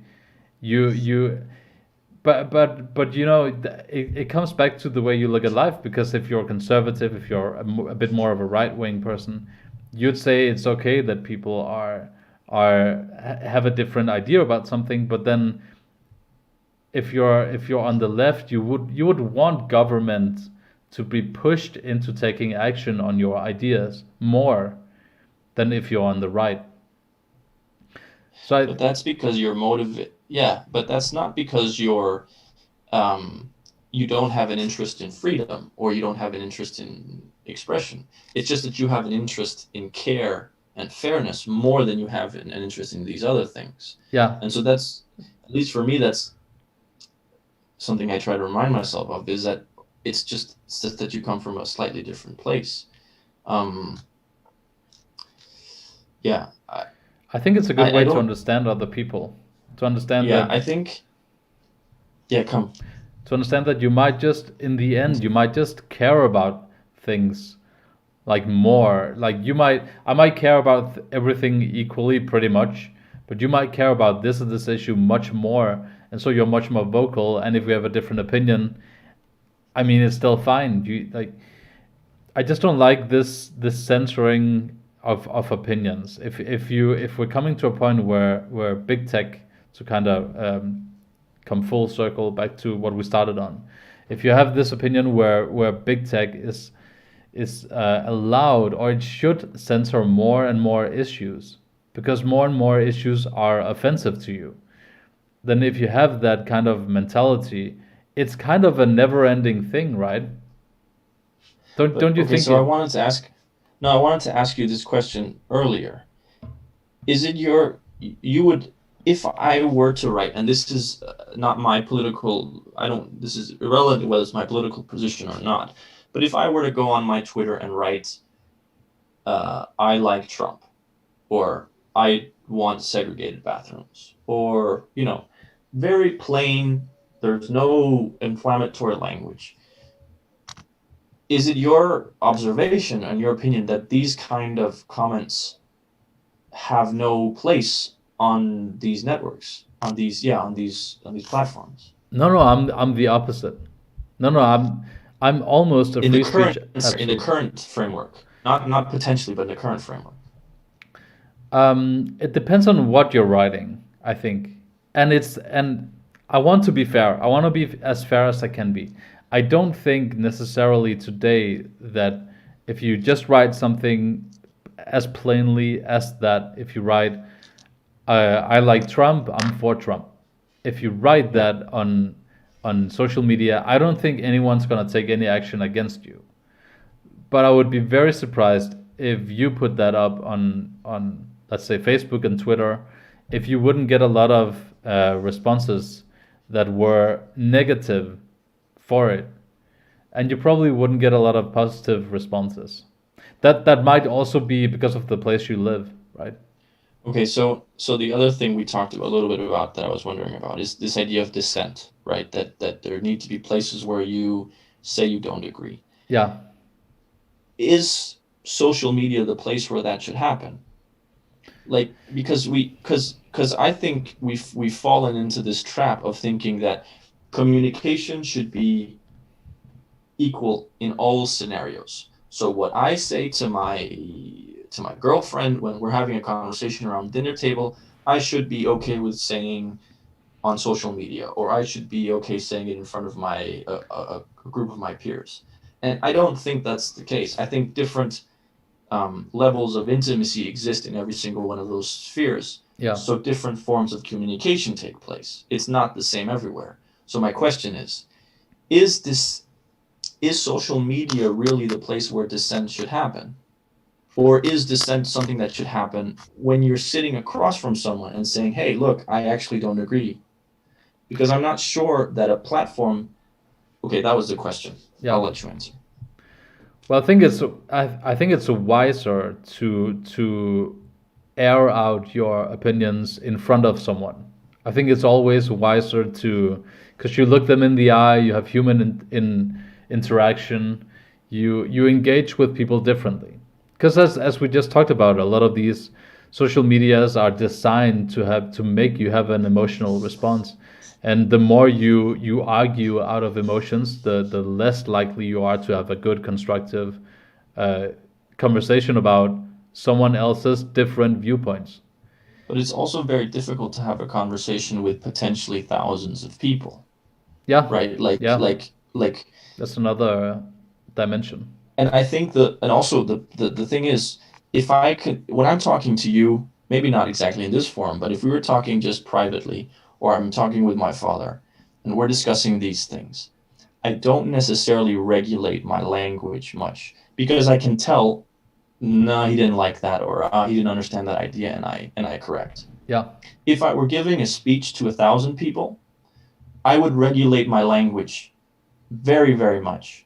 And not necessarily because I'm afraid, so I self censor, but simply because I don't have the possibility of going around to every Yeah. single person saying, did you get that? Did you understand? Yeah. So I would be as clear as I possibly could be Yeah, in my language so that there isn't, so there's, so that I, in an attempt to minimize the possibility of misunderstanding. but So you would be the one doing it. You wouldn't have other people force you to be as clear as you can be.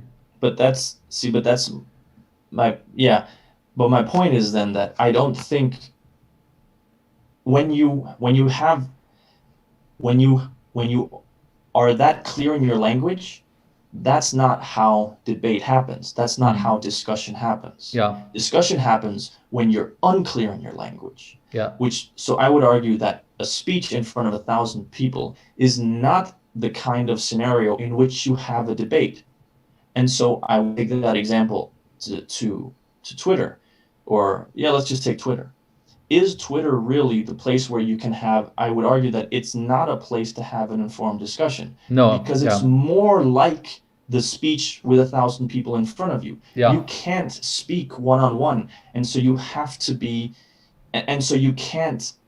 And for the same reason, maybe you don't, maybe on Twitter you're not very careful with your language because of the format, but you're not able to hash things out in the same way. And for that reason, you're not actually able to move your ideas forward. Yeah. And so I don't think, so I wonder if Twitter, so maybe going back, like, is this discussion, are we expecting something of Twitter that's impossible to expect? Because the thing that we hope happens on Twitter cannot happen on Twitter because it's not designed for that thing to happen.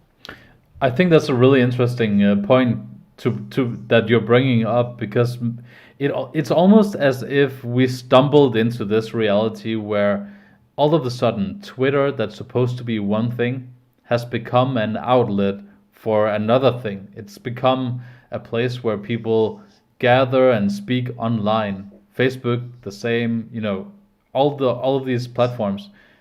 And maybe they weren't intended to be that to begin with, but now they all of a sudden they have a monopoly, almost a monopoly on in that specific area where they were never supposed to they weren't intended to be that thing to begin with. Yeah, they were never intended to be our public square. You think of the big public square in your city, in your village, Yeah. and you go there, and then you meet with your neighbor, and you say, what's going on with this mayor? He's being a bleep, bleep, bleep, or whatever, or he's doing a great job. It's as if I take your point to being, like, or the idea that they've become this public square where you talk with your neighbor about this when they're never designed to be that, because that kind of conversation has to happen in my perspective, at least. The conversation where you hash things out, where you try out ideas, is something that happens in a small scale. But by thinking that has to happen as well on a large scale with potentially communicating with thousands of people, you can't have that. So, like you're saying, it's become, and I try to rephrase what you're saying a little bit. It's become our public square. It's become our place of public debate, when it was never intended to be that. And for that reason, because it was never intended to be that, it's not designed to be able to have those conversations in a healthy, proactive way. Yeah. But because they're still happening there, they're becoming unhealthy, they're becoming destructive, and they're becoming divisive. I think that's a really good explanation of where we are, and that might be a lot of that might contribute to a lot of the reason that we're in this position where all of a sudden governments are beginning to have to take action against, what essentially just was supposed to be a social platform, but they just grew and grew, and they outdid everyone in competition. They bought up other companies, and now all of a sudden they became something that they weren't supposed to be. And companies are beginning to have to take action against them. I think everyone's finding themselves in a position where they don't really know, like, really how we got here, like why did we get here, and where are we supposed to move on from here? Because we're not. I mean, there has to come some kind of alternative, and I'm sure there will at some point. I think that's the big question. I was watching. I lived in Barcelona for a few months, and they've got the whole independence situation going on there. So I was watching a documentary about it, and one of the journalists, he said, "Look, people were lacking a vision. They were lacking something to strive towards, some kind of, like what you said. Where do we go?" So when this independence movement popped up, they're like, "Sweet, that's something I can latch onto. That's something I can go with." And I think that's a microcosm of a greater problem, which you're outlining there, which is we don't know where are we going. I don't think anyone has really, especially in the West, where we are so historically, if you look at the historical perspective, we've never been wealthier, we've never been healthier, we've never been safer. And it's taken us thousands of years to get here. And now we're in a situation where the goal that we had for thousands of years, survive, make it better. Yeah, make it better. How do we make it better now? It's not so easy to tell. Yeah. At least not in the West. If I lived in a poor developing nation, with all due respect to those nations, I think it's easier to say, no, we still know what we're striving for.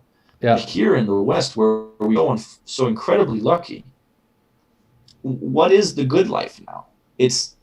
I don't know. I think most people have a harder time answering the question of what the good life is than your grandparents did. And because we don't know where we go, I think that's the mental question. The idea of, like, how and why we got here.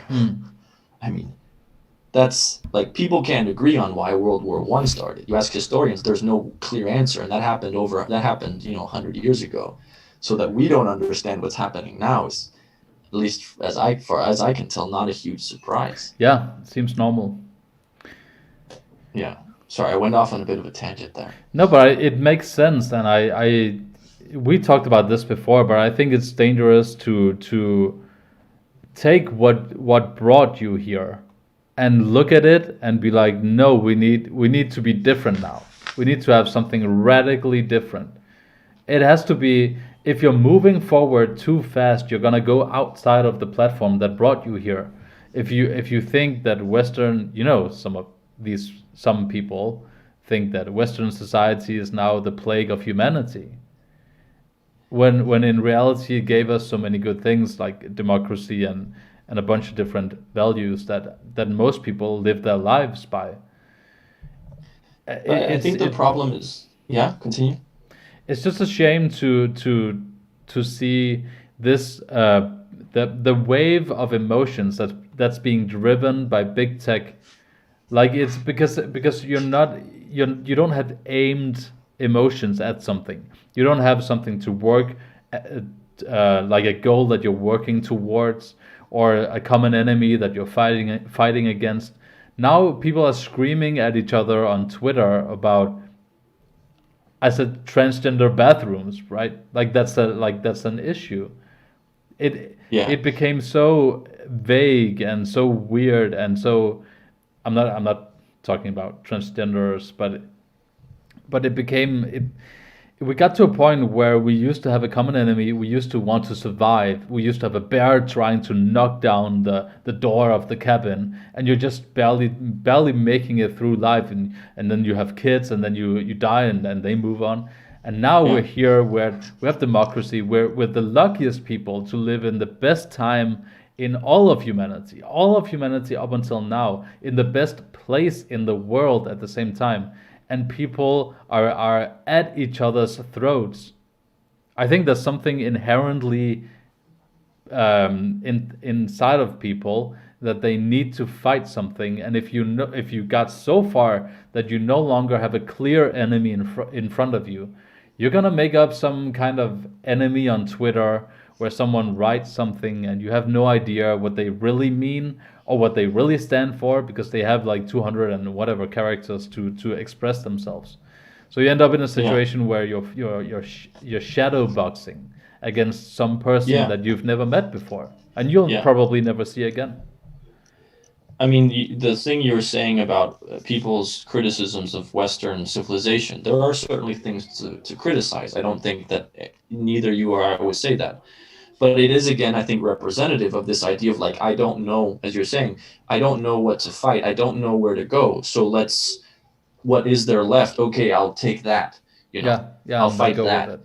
Um, and so what you're saying about and so this emotion that these companies are driving, as you're saying, it seems to be emotion for emotion's sake, discussions for discussion's sake. It's not necessarily directed somewhere. It's just saying, hey, these emotions are good for our bottom line, so let's have people have them. Yeah, And what you ended off with saying, this idea that people need to fight something.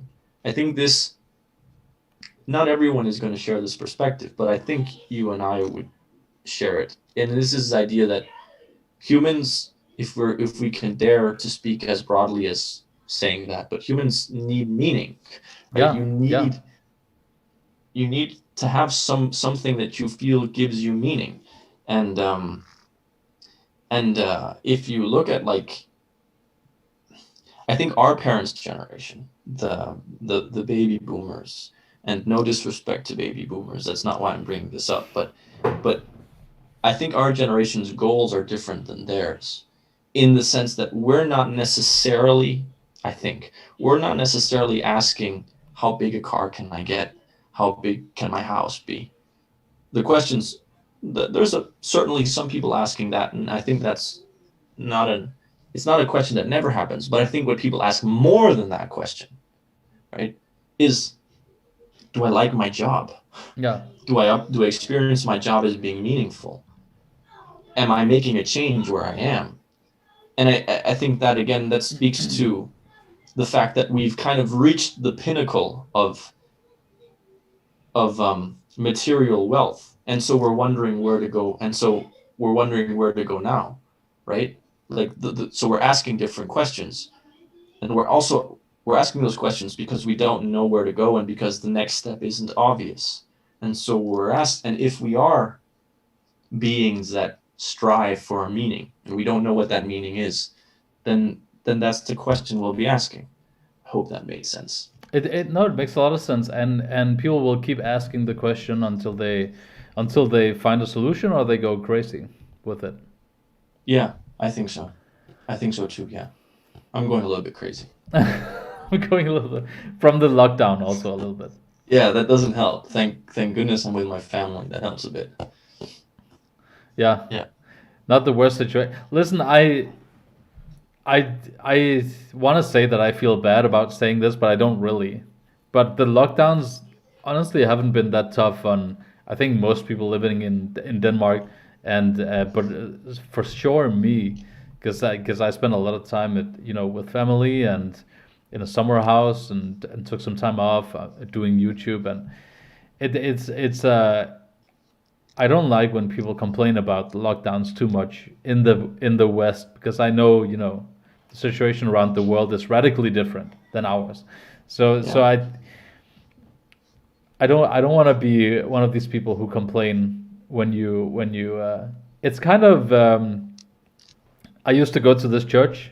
I'm not gonna get preachy on you guys, but I used to go to this church where people would be like, there was a bad article about the church in a newspaper, in a local newspaper, and they were like, "We're being prosecuted," and then I'm looking at Christians in China being like rounded up and killed sometimes and prosecuted for like literally being hunted Yeah. down Persecuted. for Yeah. the persecuted, yeah, for their faith, right? Yeah. And it's just sometimes we inflate issues a little too much. I think the pandemic is bad, but if you don't look at the news all day long and you spend time with the people that you love and the people that you can spend time with, I mean, in the Yeah. end, how bad is it for I us read this here book in the by West? yeah, no. I read this book by a guy named Viktor Frankl. He survived the Holocaust, and he described problems as a gas. And he said that a gas fills whatever room it has available. So if a gas has this much room available, it'll fill this much room. If it has this much room available, it'll fill this room. And he said problems are like gas. So if you have a small Mm, problem or a big problem, that doesn't matter. It fills whatever room it has available. yeah, So if you have a good life, a fortunate life, the fact that you don't have the newest iPhone is going to be a problem for you that you experience as if it's filling the whole room, despite the fact that realistically, who cares that you don't have iPhone whatever number they've gotten up to. yeah, But what I also think about these things often is that you can have, often you say like, you hear like people say, oh, you shouldn't take your situation too bad because it's so much worse in another part of the country. Like, people who don't like eating their vegetables or whatever. So, stupid example. But I think that you can have two things true at the same time. You can have it true at the same time that it is a problem for you, and at the same time it's not as big a problem as someone else's. Like both things yeah, can be true at the same time. yeah. It can be true that I'm really struggling with lockdown, and at the same time also be true that People it's have so it much worse. worse Yeah, somewhere else. yeah, And I mean, in Denmark, I agree with you. We've been so fortunate in the sense that we get to go outside, right? I know countries where they're not allowed to go outside. We've had a situation where our healthcare system has mostly survived, or hasn't struggled to cope with yeah, the number of infections. I mean, it's very different. It's very different, right? Because I know, I think there are people who, because of this lockdown, haven't seen their families for 7, 8 months, right? Because their family are elderly. yeah. And that's, so it for me depends on the situation. But there are some people also who are like, no, I don't want to say I had a good time in lockdown because I know others who had a really hard time. I think it's fair to say the lockdown was good for you, and it's fair to say the lockdown was difficult, because it really depends on the individual. That's a very rational position, but so many people have a hard time to because that's the way I feel about it as well. You should be able to say if you had a good time. Like Yeah. someone just shut up said in the comment section that he said when you find out that your normal life is called quarantine. But that's the case for a lot of people. I mean, Yeah. for a lot of people. And he said, well said to the analogy you made before, the with the gas filling up. Yeah, it's not mine. It's a guy called Viktor Frankl. Ah, But he wrote a book. Let brother me of the just same find name. let me just find the yeah. Well, sorry, it's not me. Even though we share the same name, he's let me just find the book he wrote, which is because it's fairly interesting. It's called one second. I think it's called Man's Search for Meaning. Speaking of meaning, Yeah. and so it's his recollections of the Holocaust and how he rationalized it, I think, afterwards. I've It's heard about that. Yeah. it's it's if you can get the first, it's a short book. I think it's like 100 pages, something like that.